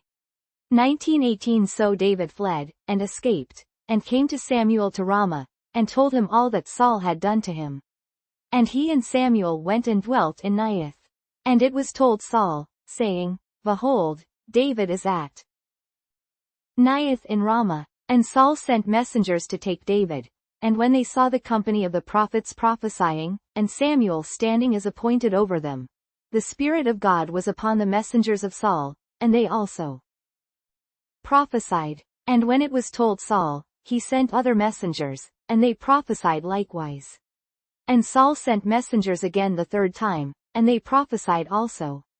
Then went he also to Ramah, and came to a great well that is in Sechu. And he asked and said, Where are Samuel and David? And one said, Behold, they be at Naioth in Ramah. And he went thither to Naioth in Ramah. And the Spirit of God was upon him also, and he went on, and prophesied, until he came to Naioth in Ramah. And he stripped off his clothes also, and prophesied before Samuel in like manner, and lay down naked all that day and all that night. Wherefore they say, Is Saul also among the prophets? 20:1 And David fled from Naioth in Ramah, and came and said before Jonathan, What have I done? What is mine iniquity? And what is my sin before thy father, that he seeketh my life? 20:2 And he said unto him, God forbid. Thou shalt not die. Behold, my father will do nothing either great or small, but that he will show it me. And why should my father hide this thing from me? It is not so. Chapter 20 And David sware moreover, and said, Thy father certainly knoweth that I have found grace in thine eyes. And he saith, Let not Jonathan know this, lest he be grieved. But truly as the Lord liveth, and as thy soul liveth, there is but a step between me and death. Then said Jonathan unto David, Whatsoever thy soul desireth, I will even do it for thee. And David said unto Jonathan, Behold, tomorrow is the new moon, and I should not fail to sit with the king at meat. But let me go, that I may hide myself in the field unto the third day at even. If thy father at all miss me, then say, David earnestly asked leave of me that he might run to Bethlehem his city. For there is a yearly sacrifice there for all the family. If he say thus, It is well. Thy servant shall have peace. But if he be very wroth, then be sure that evil is determined by him. Therefore thou shalt deal kindly with thy servant, for thou hast brought thy servant into a covenant of the Lord with thee. Notwithstanding, if there be in me iniquity, slay me thyself. For why shouldest thou bring me to thy father? 20:9 And Jonathan said, Far be it from thee. For if I knew certainly that evil were determined by my father to come upon thee, then would not I tell it thee? 20:10 Then said David to Jonathan, Who shall tell me? Or what if thy father answer thee roughly? 20:11 And Jonathan said unto David, Come, and let us go out into the field. And they went out both of them into the field. And Jonathan said unto David, O Lord God of Israel, when I have sounded my father about tomorrow any time, or the third day, and, behold, if there be good toward David, and I then send not unto thee, and show it thee. 20:13 The Lord do so and much more to Jonathan. But if it please my father to do thee evil, then I will show it thee, and send thee away, that thou mayest go in peace. And the Lord be with thee, as he hath been with my father. And thou shalt not only while yet I live show me the kindness of the Lord, that I die not. 20:15 But also thou shalt not cut off thy kindness from my house forever. No, not when the Lord hath cut off the enemies of David every one from the face of the earth. So Jonathan made a covenant with the house of David, saying, Let the Lord even require it at the hand of David's enemies. And Jonathan caused David to swear again, because he loved him, for he loved him as he loved his own soul. Then Jonathan said to David, Tomorrow is the new moon, and thou shalt be missed, because thy seat will be empty. And when thou hast stayed 3 days, then thou shalt go down quickly, and come to the place where thou didst hide thyself when the business was in hand, and shalt remain by the stone easel. And I will shoot 3 arrows on the side thereof, as though I shot at a mark. And, behold, I will send a lad, saying, Go, find out the arrows. If I expressly say unto the lad, Behold, the arrows are on this side of thee, take them.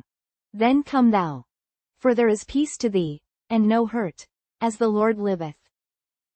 But if I say thus unto the young man, Behold, the arrows are beyond thee, go thy way, for the Lord hath sent thee away. And as touching the matter which thou and I have spoken of, behold, the Lord be between thee and me forever. So David hid himself in the field, and when the new moon was come, the king sat him down to eat meat. And the king sat upon his seat, as at other times, even upon a seat by the wall. And Jonathan arose, and Abner sat by Saul's side. And David's place was empty. Nevertheless Saul spake not anything that day, for he thought, Something hath befallen him, he is not clean, surely he is not clean. And it came to pass on the morrow, which was the 2nd day of the month, that David's place was empty. And Saul said unto Jonathan his son, Wherefore cometh not the son of Jesse to meat, neither yesterday, nor today? 20:28 And Jonathan answered Saul, David earnestly asked leave of me to go to Bethlehem. 20:29 And he said, Let me go, I pray thee, for our family hath a sacrifice in the city, and my brother, he hath commanded me to be there. And now, if I have found favor in thine eyes, let me get away, I pray thee, and see my brethren. Therefore he cometh not unto the king's table. Then Saul's anger was kindled against Jonathan, and he said unto him, Thou son of the perverse rebellious woman, do not I know that thou hast chosen the son of Jesse to thine own confusion, and unto the confusion of thy mother's nakedness? 20:31 For as long as the son of Jesse liveth upon the ground, thou shalt not be established, nor thy kingdom. Wherefore now send and fetch him unto me, for he shall surely die. And Jonathan answered Saul his father, and said unto him, Wherefore shall he be slain? What hath he done? 20:33 And Saul cast a javelin at him to smite him, whereby Jonathan knew that it was determined of his father to slay David. So Jonathan arose from the table in fierce anger, and did eat no meat the 2nd day of the month, for he was grieved for David, because his father had done him shame. And it came to pass in the morning, that Jonathan went out into the field at the time appointed with David, and a little lad with him. And he said unto his lad, Run, find out now the arrows which I shoot. And as the lad ran, he shot an arrow beyond him. And when the lad was come to the place of the arrow which Jonathan had shot, Jonathan cried after the lad, and said, Is not the arrow beyond thee? 20:38 And Jonathan cried after the lad, Make speed, haste, stay not. And Jonathan's lad gathered up the arrows, and came to his master. But the lad knew not anything. Only Jonathan and David knew the matter. And Jonathan gave his artillery unto his lad, and said unto him, Go, carry them to the city. And as soon as the lad was gone, David arose out of a place toward the south, and fell on his face to the ground, and bowed himself 3 times. And they kissed one another, and wept one with another, until David exceeded. And Jonathan said to David, Go in peace. Forasmuch as we have sworn both of us in the name of the Lord, saying, The Lord be between me and thee, and between my seed and thy seed forever. And he arose and departed, and Jonathan went into the city. Chapter 21 Then came David to Nob to Ahimelech the priest. And Ahimelech was afraid at the meeting of David, and said unto him, Why art thou alone, and no man with thee? 21:2 And David said unto Ahimelech the priest, The king hath commanded me a business, and hath said unto me, Let no man know anything of the business whereabout I send thee, and what I have commanded thee. And I have appointed my servants to such and such a place. Now therefore what is under thine hand? Give me 5 loaves of bread in mine hand, or what there is present. And the priest answered David, and said, There is no common bread under mine hand, but there is hallowed bread, if the young men have kept themselves at least from women. And David answered the priest, and said unto him, Of a truth women have been kept from us about these 3 days, since I came out, and the vessels of the young men are holy, and the bread is in a manner common, yea, though it were sanctified this day in the vessel. So the priest gave him hallowed bread. For there was no bread there but the shewbread, that was taken from before the Lord, to put hot bread in the day when it was taken away. Now a certain man of the servants of Saul was there that day, detained before the Lord, and his name was Doeg, an Edomite, the chiefest of the herdmen that belonged to Saul. And David said unto Ahimelech, And is there not here under thine hand spear or sword? For I have neither brought my sword nor my weapons with me, because the king's business required haste. And the priest said, The sword of Goliath the Philistine, whom thou hast west in the valley of Elah, behold, it is here wrapped in a cloth behind the ephod. If thou wilt take that, take it. For there is no other save that here. And David said, There is none like that, give it me. And David arose and fled that day for fear of Saul, and went to Achish the king of Gath. And the servants of Achish said unto him, Is not this David the king of the land? Did they not sing one to another of him in dances, saying, Saul hath slain his thousands, and David his 10,000s? And David laid up these words in his heart, and was sore afraid of Achish the king of Gath. And he changed his behavior before them, and feigned himself mad in their hands, and scrabbled on the doors of the gate, and let his spittle fall down upon his beard.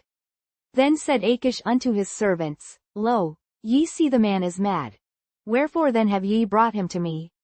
21:15 Have I need of mad men, that ye have brought this fellow to play the mad man in my presence? Shall this fellow come into my house? 22:1 David therefore departed thence, and escaped to the cave Adullam. And when his brethren and all his father's house heard it, they went down thither to him. Chapter 22 And every one that was in distress, and every one that was in debt, and every one that was discontented, gathered themselves unto him. And he became a captain over them, and there were with him about 400 men. And David went thence to Mizpah of Moab. And he said unto the king of Moab, Let my father and my mother, I pray thee, come forth, and be with you, till I know what God will do for me. And he brought them before the king of Moab, and they dwelt with him all the while that David was in the hold. And the prophet Gad said unto David, Abide not in the hold, depart, and get thee into the land of Judah. Then David departed, and came into the forest of Hereth. When Saul heard that David was discovered, and the men that were with him, now Saul abode in Gibeah under a tree in Ramah, having his spear in his hand, and all his servants were standing about him winking face. 22:7 Then Saul said unto his servants that stood about him, Hear now, ye Benjamites, will the son of Jesse give every one of you fields and vineyards, and make you all captains of thousands, and captains of hundreds. 22:8 That all of you have conspired against me, and there is none that sheweth me that my son hath made a league with the son of Jesse, and there is none of you that is sorry for me, or sheweth unto me that my son hath stirred up my servant against me, to lie in wait, as at this day? 22:9 Then answered Doeg the Edomite, which was set over the servants of Saul, and said, I saw the son of Jesse coming to Nob, to Ahimelech the son of Ahitub. And he inquired of the Lord for him, and gave him victuals, and gave him the sword of Goliath the Philistine. Then the king sent to call Ahimelech the priest, the son of Ahitub, and all his father's house, the priests that were in Nob, and they came all of them to the king. And Saul said, Hear now, thou son of Ahitub. And he answered, Here I am, my lord. And Saul said unto him, Why have ye conspired against me, thou and the son of Jesse, in that thou hast given him bread, and a sword, and hast inquired of God for him, that he should rise against me, to lie in wait, as at this day? 22:14 Then Ahimelech answered the king, and said, And who is so faithful among all thy servants as David, which is the king's son-in-law, and goeth at thy bidding, and is honorable in thine house? 22:15 Did I then begin to inquire of God for him? Be it far from me. Let not the king impute anything unto his servant, nor to all the house of my father. For thy servant knew nothing of all this, less or more. And the king said, Thou shalt surely die. Ahimelech, thou, and all thy father's house. And the king said unto the footmen that stood about him, Turn, and slay the priests of the Lord. Because their hand also is with David, and because they knew when he fled, and did not show it to me. But the servants of the king would not put forth their hand to fall upon the priests of the Lord. And the king said to Doeg, Turn thou, and fall upon the priests. And Doeg the Edomite turned, and he fell upon the priests, and slew on that day 75 persons that did wear a linen ephod. And Nob, the city of the priests, smote he with the edge of the sword, both men and women, children and sucklings, and oxen, and asses, and sheep, with the edge of the sword. And one of the sons of Ahimelech the son of Ahitub, named Abiathar, escaped, and fled after David. And Abiathar showed David that Saul had slain the Lord's priests. And David said unto Abiathar, I knew it that day, when Doeg the Edomite was there, that he would surely tell Saul, I have occasioned the death of all the persons of thy father's house. Abide thou with me, fear not, for he that seeketh my life seeketh thy life. But with me thou shalt be in safeguard. Chapter 23 Then they told David, saying, Behold, the Philistines fight against Keilah, and they rob the threshing floors. Therefore David inquired of the Lord, saying, Shall I go and smite these Philistines? And the Lord said unto David, Go, and smite the Philistines, and save Keilah. And David's men said unto him, Behold, we be afraid here in Judah. How much more then if we come to Keilah against the armies of the Philistines? 23-4 Then David inquired of the Lord yet again. And the Lord answered him and said, Arise, go down to Keilah, for I will deliver the Philistines into thine hand.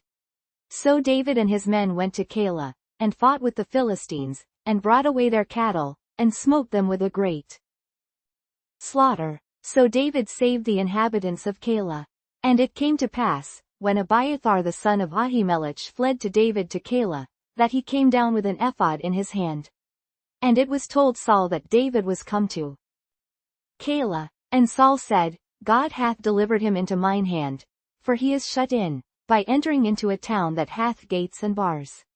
And Saul called all the people together to war, to go down to Keilah, to besiege David and his men. And David knew that Saul secretly practiced mischief against him, and he said to Abiathar the priest, Bring hither the ephod. Then said David, O Lord God of Israel, thy servant hath certainly heard that Saul seeketh to come to Keilah, to destroy the city for my sake. Will the men of Keilah deliver me up into his hand? Will Saul come down, as thy servant hath heard? O Lord God of Israel, I beseech thee, tell thy servant. And the Lord said, He will come down. Then said David, Will the men of Keilah deliver me and my men into the hand of Saul? And the Lord said, They will deliver thee up. Then David and his men, which were about 600, arose and departed out of Keilah, and went whithersoever they could go. And it was told Saul that David was escaped from Keilah, and he forbare to go forth. And David abode in the wilderness in strongholds, and remained in a mountain in the wilderness of Ziph. And Saul sought him every day, but God delivered him not into his hand. And David saw that Saul was come out to seek his life, and David was in the wilderness of Ziph in a wood.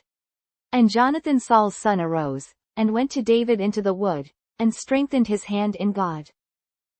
And he said unto him, Fear not, for the hand of Saul my father shall not find thee, and thou shalt be king over Israel, and I shall be next unto thee. And that also Saul my father knoweth. And they two made a covenant before the Lord. And David abode in the wood, and Jonathan went to his house. Then came up the Ziphites to Saul to Gibeah, saying, Doth not David hide himself with us in strongholds in the wood, in the hill of Hachilah, which is on the south of Jeshimon? 23:20 Now therefore, O king, come down according to all the desire of thy soul to come down, and our part shall be to deliver him into the king's hand.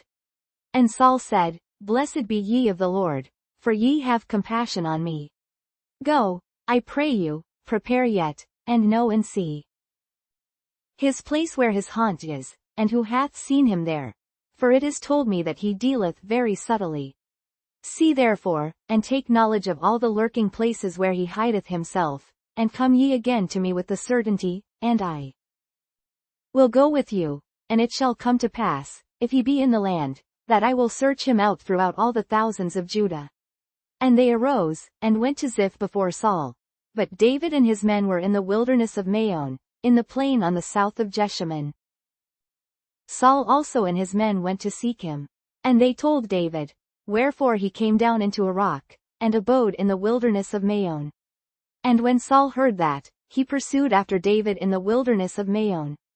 And Saul went on this side of the mountain, and David and his men on that side of the mountain. And David made haste to get away for fear of Saul, for Saul and his men compassed David and his men round about to take them. But there came a messenger unto Saul, saying, Haste thee, and come, for the Philistines have invaded the land. Wherefore Saul returned from pursuing after David, and went against the Philistines. Therefore they called that place Selahammalekoth. And David went up from thence, and dwelt in strongholds at Engedi. Chapter 24. And it came to pass, when Saul was returned from following the Philistines, that it was told him, saying, Behold, David is in the wilderness of Engedi. Then Saul took 3,000 chosen men out of all Israel, and went to seek David and his men upon the rocks of the wild goats. And he came to the sheepcotes by the way, where was a cave, and Saul went in to cover his feet. And David and his men remained in the sides of the cave. And the men of David said unto him, Behold the day of which the Lord said unto thee, Behold, I will deliver thine enemy into thine hand, that thou mayest do to him as it shall seem good unto thee. Then David arose, and cut off the skirt of Saul's robe privily. And it came to pass afterward, that David's heart smote him, because he had cut off Saul's skirt. And he said unto his men, The Lord forbid that I should do this thing unto my master, the Lord's anointed, to stretch forth mine hand against him, seeing he is the anointed of the Lord. So David stayed his servants with these words, and suffered them not to rise against Saul. But Saul rose up out of the cave, and went on his way. David also arose afterward, and went out of the cave, and cried after Saul, saying, My lord the king. And when Saul looked behind him, David stooped with his face to the earth, and bowed himself. And David said to Saul, Wherefore hearest thou men's words, saying, Behold, David seeketh thy hurt? 24:10 Behold, this day thine eyes have seen how that the Lord had delivered thee today into mine hand in the cave. And some bade me kill thee. But mine eyes spared thee, and I said, I will not put forth mine hand against my Lord, for he is the Lord's anointed. Moreover, my father, see the skirt of thy robe in my hand. For in that I cut off the skirt of thy robe, and killed thee not. Know thou and see that there is neither evil nor transgression in mine hand, and I have not sinned against thee. Yet thou huntest my soul to take it. The Lord judge between me and thee, and the Lord avenge me of thee. But mine hand shall not be upon thee. As saith the proverb of the ancients, wickedness proceedeth from the wicked, but mine hand shall not be upon thee. After whom is the king of Israel come out? After whom dost thou pursue? After a dead dog, after a flea. The Lord therefore be judge, and judge between me and thee, and see, and plead my cause, and deliver me out of thine hand. And it came to pass, when David had made an end of speaking these words unto Saul, that Saul said, Is this thy voice, my son David? And Saul lifted up his voice, and wept. And he said to David, Thou art more righteous than I, for thou hast rewarded me good, whereas I have rewarded thee evil. And thou hast showed this day how that thou hast dealt well with me, forasmuch as when the Lord had delivered me into thine hand, thou killedst me not. For if a man find his enemy, will he let him go well away? Wherefore the Lord reward thee good for that thou hast done unto me this day. And now, behold, I know well that thou shalt surely be king, and that the kingdom of Israel shall be established in thine hand. Swear now therefore unto me by the Lord, that thou wilt not cut off my seed after me, and that thou wilt not destroy my name out of my father's house. And David sware unto Saul. And Saul went home. but David and his men gat them up unto the hold. Chapter 25. And Samuel died, and all the Israelites were gathered together, and lamented him, and buried him in his house at Ramah. And David arose, and went down to the wilderness of Paran. And there was a man in Maon, whose possessions were in Carmel, and the man was very great, and he had 3,000 sheep, and 8,000 goats, and he was shearing his sheep in Carmel. Now the name of the man was Nabal, and the name of his wife Abigail, and she was a woman of good understanding, and of a beautiful countenance. But the man was churlish and evil in his doings, and he was of the house of Caleb. And David heard in the wilderness that Nabal did shear his sheep. And David sent out 10 young men, and David said unto the young men, Get you up to Carmel, and go to Nabal, and greet him in my name. And thus shall ye say to him that liveth in prosperity, Peace be both to thee, and peace be to thine house, and peace be unto all that thou hast. And now I have heard that thou hast shearers. Now thy shepherds which were with us, we hurt them not, neither was there aught missing unto them, all the while they were in Carmel. Ask thy young men, and they will show thee. Wherefore let the young men find favor in thine eyes, for we come in a good day. Give, I pray thee, whatsoever cometh to thine hand unto thy servants, and to thy son David. And when David's young men came, they spake to Nabal according to all those words in the name of David, and ceased. And Nabal answered David's servants, and said, Who is David?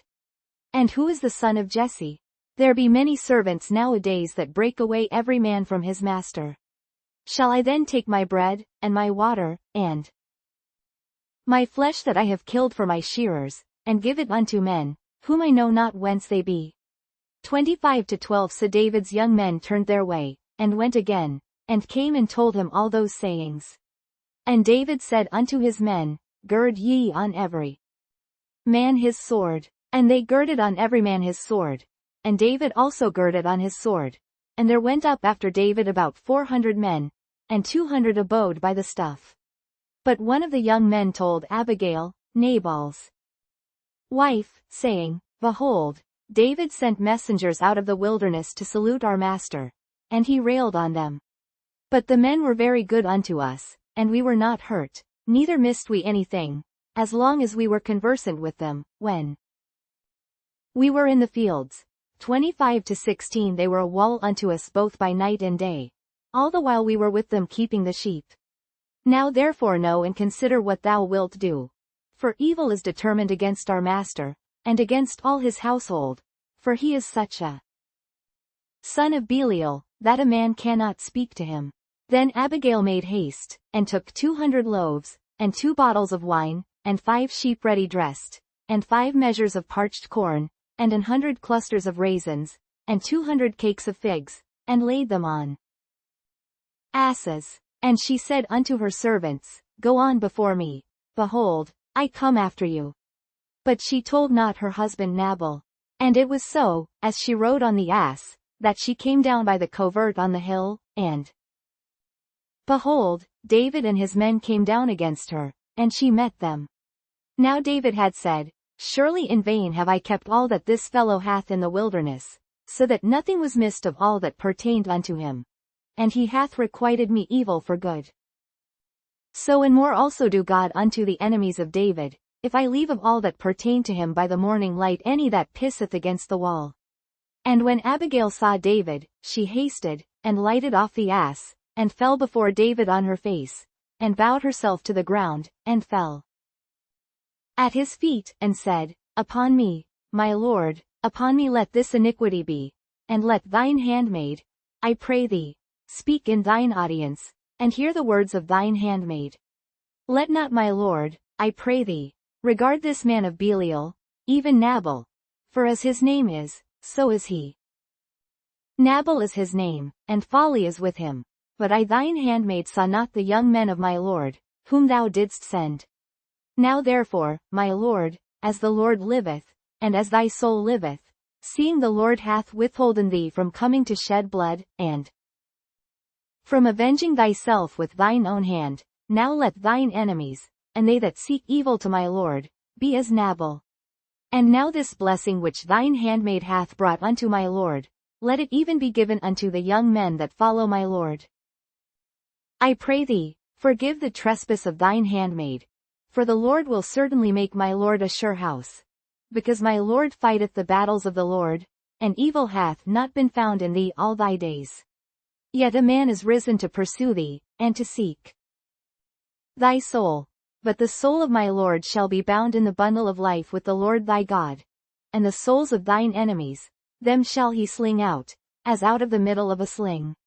And it shall come to pass, when the Lord shall have done to my lord according to all the good that he hath spoken concerning thee, and shall have appointed thee ruler over Israel. 25-31 That this shall be no grief unto thee, nor offense of heart unto my lord, either that thou hast shed blood causeless, or that my lord hath avenged himself, but when the Lord shall have dealt well with my lord, then remember thine handmaid. And David said to Abigail, Blessed be the Lord God of Israel, which sent thee this day to meet me. 25-33 And blessed be thy advice, and blessed be thou, which hast kept me this day from coming to shed blood, and from avenging myself with mine own hand. For in very deed, as the Lord God of Israel liveth, which hath kept me back from hurting thee, except thou hadst hasted and come to meet me, surely there had not been left unto Nabal by the morning light any that pisseth against the wall. So David received of her hand that which she had brought him, and said unto her, Go up in peace to thine house. See, I have hearkened to thy voice, and have accepted thy person. And Abigail came to Nabal, and, behold, he held a feast in his house, like the feast of a king. And Nabal's heart was merry within him, for he was very drunken. Wherefore she told him nothing, less or more, until the morning light. But it came to pass in the morning, when the wine was gone out of Nabal, and his wife had told him these things, that his heart died within him, and he became as a stone. And it came to pass about 10 days after, that the Lord smote Nabal, that he died. And when David heard that Nabal was dead, he said, Blessed be the Lord, that hath pleaded the cause of my reproach from the hand of Nabal, and hath kept his servant from evil. For the Lord hath returned the wickedness of Nabal upon his own head. And David sent and communed with Abigail, to take her to him to wife. And when the servants of David were come to Abigail to Carmel, they spake unto her, saying, David sent us unto thee, to take thee to him to wife. And she arose, and bowed herself on her face to the earth, and said, Behold, let thine handmaid be a servant to wash the feet of the servants of my lord. And Abigail hasted, and arose and rode upon an ass, with 5 damsels of hers that went after her, and she went after the messengers of David, and became his wife. David also took Ahinoam of Jezreel, and they were also both of them his wives. But Saul had given Michal his daughter, David's wife, to Phalti the son of Laish, which was of Gallim. Chapter 26 And the Ziphites came unto Saul to Gibeah, saying, Doth not David hide himself in the hill of Hachilah, which is before Jeshimon? 26-2 Then Saul arose, and went down to the wilderness of Ziph, having 3,000 chosen men of Israel with him, to seek David in the wilderness of Ziph. And Saul pitched in the hill of Hachilah, which is before Jeshimon, by the way. But David abode in the wilderness, and he saw that Saul came after him into the wilderness. David therefore sent out spies, and understood that Saul was come in very deed. And David arose, and came to the place where Saul had pitched. And David beheld the place where Saul lay, and Abner the son of Near, the captain of his host, and Saul lay in the trench. And the people pitched round about him. Then answered David and said to Ahimelech the Hittite, and to Abishai the son of Zeruiah, brother to Joab, saying, Who will go down with me to Saul to the camp? And Abishai said, I will go down with thee. So David and Abishai came to the people by night, and, behold, Saul lay sleeping within the trench, and his spear stuck in the ground at his bolster. But Abner and the people lay round about him. Then said Abishai to David, God hath delivered thine enemy into thine hand this day. Now therefore let me smite him, I pray thee. with the spear even to the earth at once, and I will not smite him the second time. And David said to Abishai, Destroy him not, for who can stretch forth his hand against the Lord's anointed, and be guiltless? 26-10 David said furthermore, As the Lord liveth, the Lord shall smite him, or his day shall come to die, or he shall descend into battle, and perish. The Lord forbid that I should stretch forth mine hand against the Lord's anointed, but, I pray thee, take thou now the spear that is at his bolster, and the cruse of water, and let us go. So David took the spear and the cruse of water from Saul's bolster, and they gat them away, and no man saw it, nor knew it, neither awaked. For they were all asleep, because a deep sleep from the Lord was fallen upon them. Then David went over to the other side, and stood on the top of an hill afar off, a great space being between them. 26-14 And David cried to the people, and to Abner the son of Near, saying, Answerest thou not, Abner? Then Abner answered and said, Who art thou that criest to the king? 26-15 And David said to Abner, Art not thou a valiant man? And who is like to thee in Israel? Wherefore then hast thou not kept thy lord the king? For there came one of the people in to destroy the king thy lord. This thing is not good that thou hast done. As the Lord liveth, ye are worthy to die, because ye have not kept your master, the Lord's anointed. And now see where the king's spear is, and the cruse of water that was at his bolster. And Saul knew David's voice, and said, Is this thy voice, my son David? And David said, It is my voice, my lord, O king. And he said, Wherefore doth my lord thus pursue after his servant? For what have I done? Or what evil is in mine hand? 26-19 Now therefore, I pray thee, let my lord the king hear the words of his servant. If the Lord have stirred thee up against me, let him accept an offering. But if they be the children of men, cursed be they before the Lord. For they have driven me out this day from abiding in the inheritance of the Lord, saying, Go, serve other gods. Now therefore, let not my blood fall to the earth before the face of the Lord. For the king of Israel is come out to seek a flea, as when one doth hunt a partridge in the mountains. Then said Saul, I have sinned. Return, my son David. For I will no more do thee harm, because my soul was precious in thine eyes this day. Behold, I have played the fool, and have erred exceedingly. And David answered and said, Behold the king's spear, and let one of the young men come over and fetch it. The Lord render to every man his righteousness and his faithfulness. For the Lord delivered thee into my hand today, but I would not stretch forth mine hand against the Lord's anointed. And, behold, as thy life was much set by this day in mine eyes, so let my life be much set by in the eyes of the Lord, and let him deliver me out of all tribulation. Then Saul said to David, Blessed be thou, my son David. Thou shalt both do great things, and also shalt still prevail. So David went on his way, and Saul returned to his place. Chapter 27 And David said in his heart, I shall now perish one day by the hand of Saul. There is nothing better for me than that I should speedily escape into the land of the Philistines. And Saul shall despair of me, to seek me any more in any coast of Israel. So shall I escape out of his hand. And David arose, and he passed over with the 600 men that were with him unto Achish, the son of Mauch, king of Gath.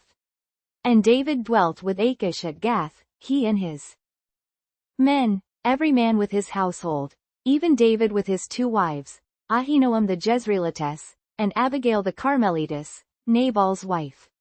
And it was told Saul that David was fled to Gath, and he sought no more again for him. And David said unto Achish, If I have now found grace in thine eyes, let them give me a place in some town in the country, that I may dwell there. For why should thy servant dwell in the royal city with thee? 27-6 Then Achish gave him Ziklag that day.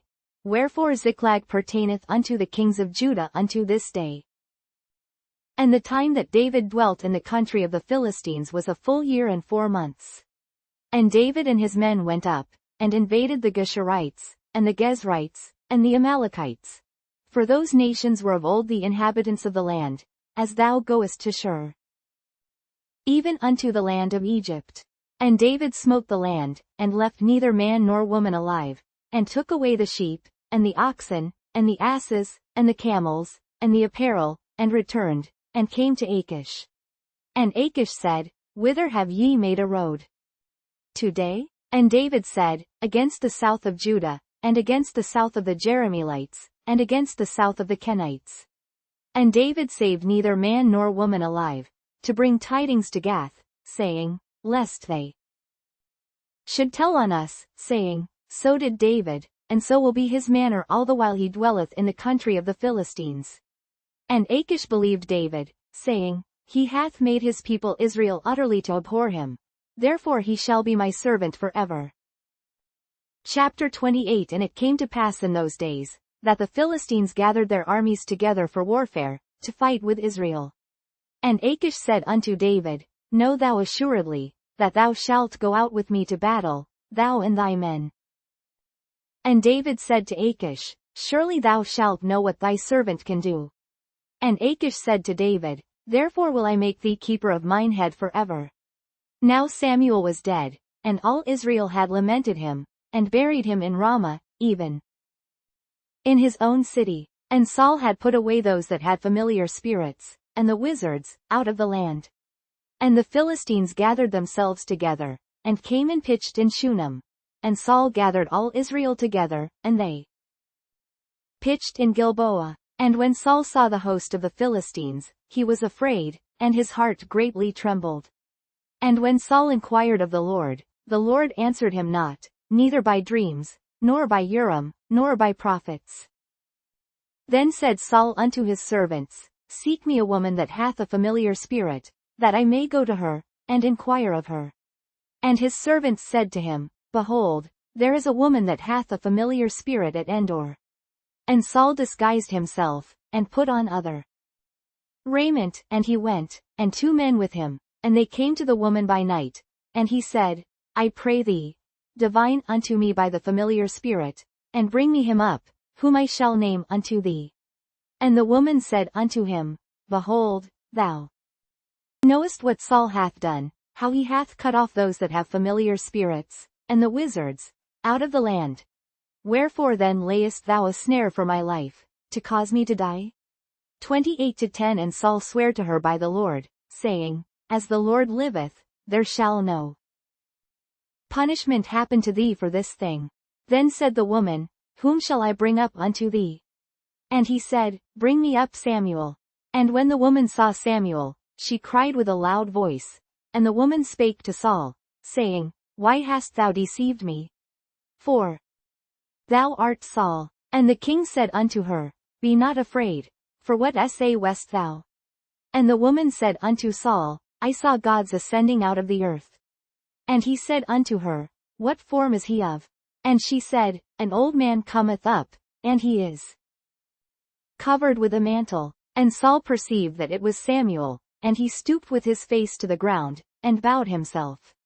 And Samuel said to Saul, Why hast thou disquieted me, to bring me up? And Saul answered, I am sore distressed, for the Philistines make war against me, and God is departed from me, and answereth me no more, neither by prophets, nor by dreams. Therefore I have called thee, that thou mayest make known unto me what I shall do. Then said Samuel, Wherefore then dost thou ask of me, seeing the Lord is departed from thee, and is become thine enemy? 28-17. And the Lord hath done to him, as he spake by me. For the Lord hath rent the kingdom out of thine hand, and given it to thy neighbor, even to David. 28-18. Because thou obeyedst not the voice of the Lord, nor executed straight his fierce wrath upon Amalek, therefore hath the Lord done this thing unto thee this day. Moreover the Lord will also deliver Israel with thee into the hand of the Philistines, and tomorrow shalt thou and thy sons be with me. The Lord also shall deliver the host of Israel into the hand of the Philistines. Then Saul fell straightway all along on the earth, and was sore afraid, because of the words of Samuel, and there was no strength in him, for he had eaten no bread all the day, nor all the night. And the woman came unto Saul, and saw that he was sore troubled, and said unto him, Behold, thine handmaid hath obeyed thy voice, and I have put my life in my hand, and have hearkened unto thy words which thou spakest unto me. Now therefore, I pray thee, hearken thou also unto the voice of thine handmaid, and let me set a morsel of bread before thee, and eat, that thou mayest have strength, when thou goest on thy way. But he refused, and said, I will not eat. But his servants, together with the woman, compelled him, and he hearkened unto their voice. So he arose from the earth, and sat upon the bed. And the woman had a fat calf in the house, and she hasted, and killed it, and took flour, and kneaded it, and did bake unleavened bread thereof. 28-25. And she brought it before Saul, and before his servants, and they did eat. Then they rose up, and went away that night.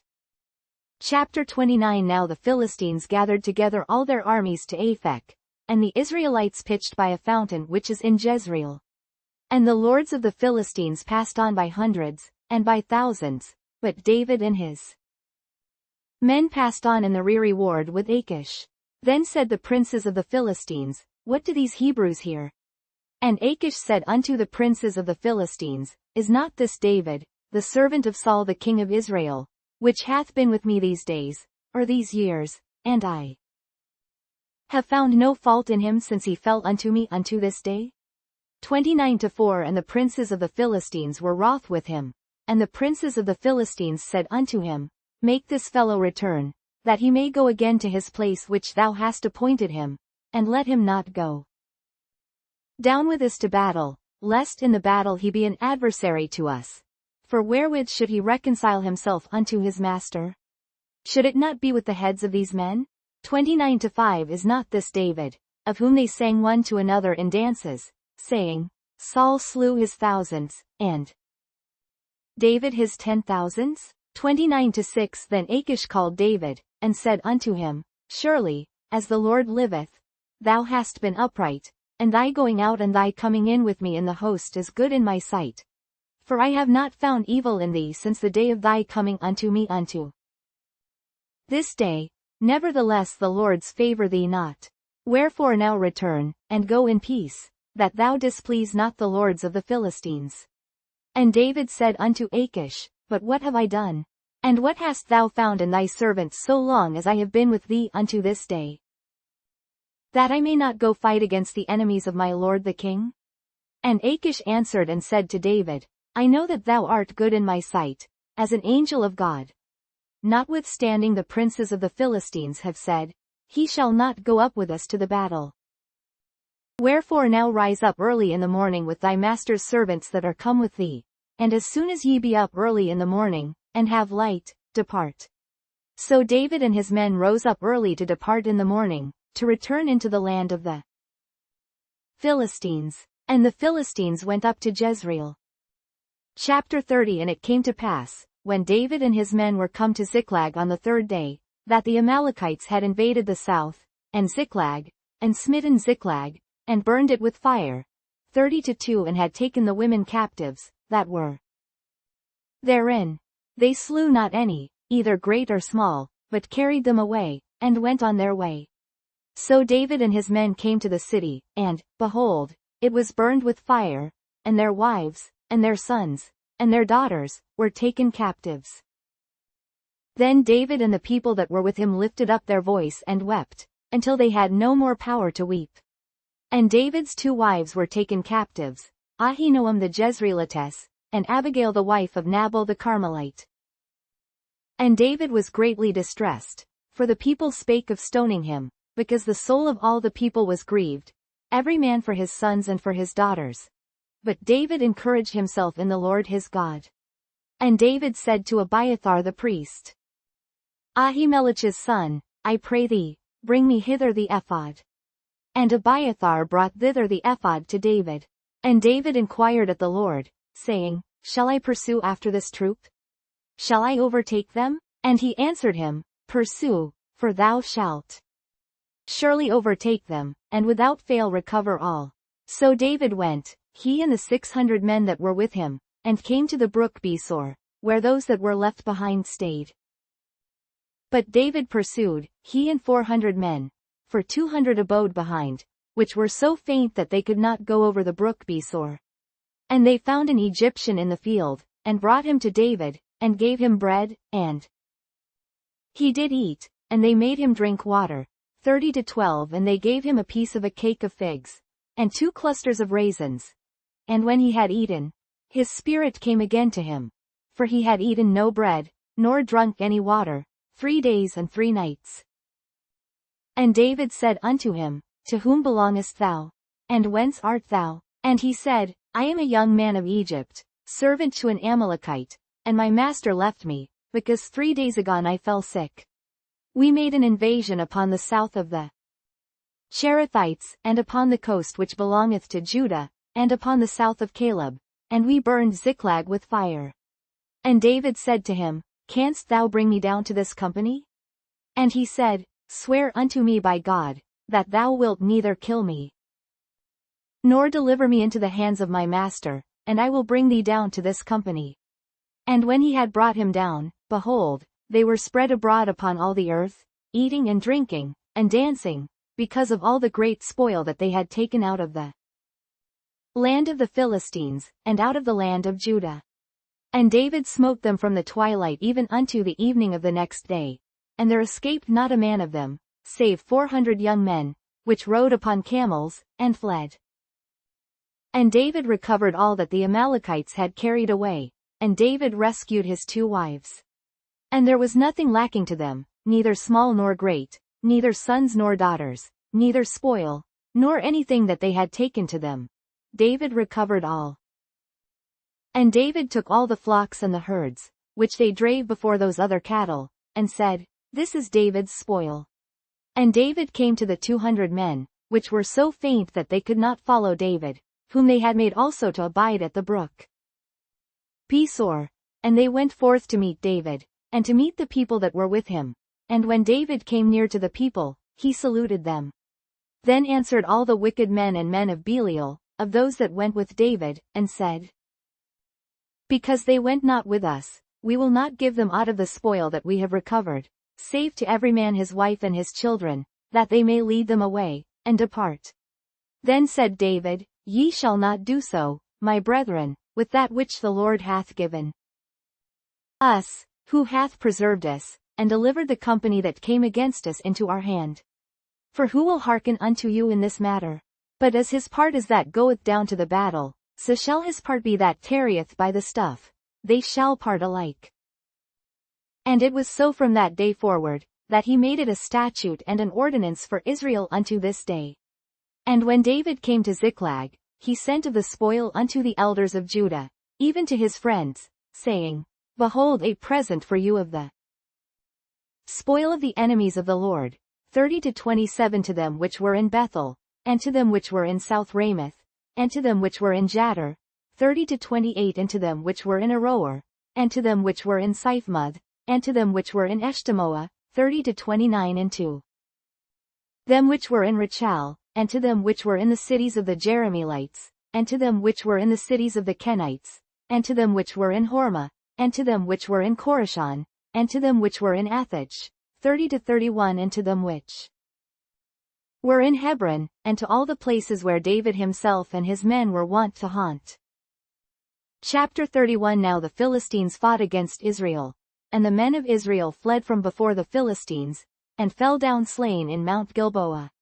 And the Philistines followed hard upon Saul and upon his sons, and the Philistines slew Jonathan, and Abinadab, and Melchishua, Saul's sons. And the battle went sore against Saul, and the archers hit him, and he was sore wounded of the archers. Then said Saul unto his armor-bearer, Draw thy sword, and thrust me through therewith, lest these uncircumcised come and thrust me through, and abuse me. But his armor-bearer would not, for he was sore afraid. Therefore Saul took a sword, and fell upon it. And when his armor-bearer saw that Saul was dead, he fell likewise upon his sword, and died with him. So Saul died, and his 3 sons, and his armor-bearer, and all his men, that same day together. And when the men of Israel that were on the other side of the valley, and they that were on the other side Jordan, saw that the men of Israel fled, and that Saul and his sons were dead. They forsook the cities, and fled. And the Philistines came and dwelt in them. And it came to pass on the morrow, when the Philistines came to strip the slain, that they found Saul and his 3 sons fallen in Mount Gilboa. And they cut off his head, and stripped off his armor, and sent into the land of the Philistines round about, to publish it in the house of their idols, and among the people.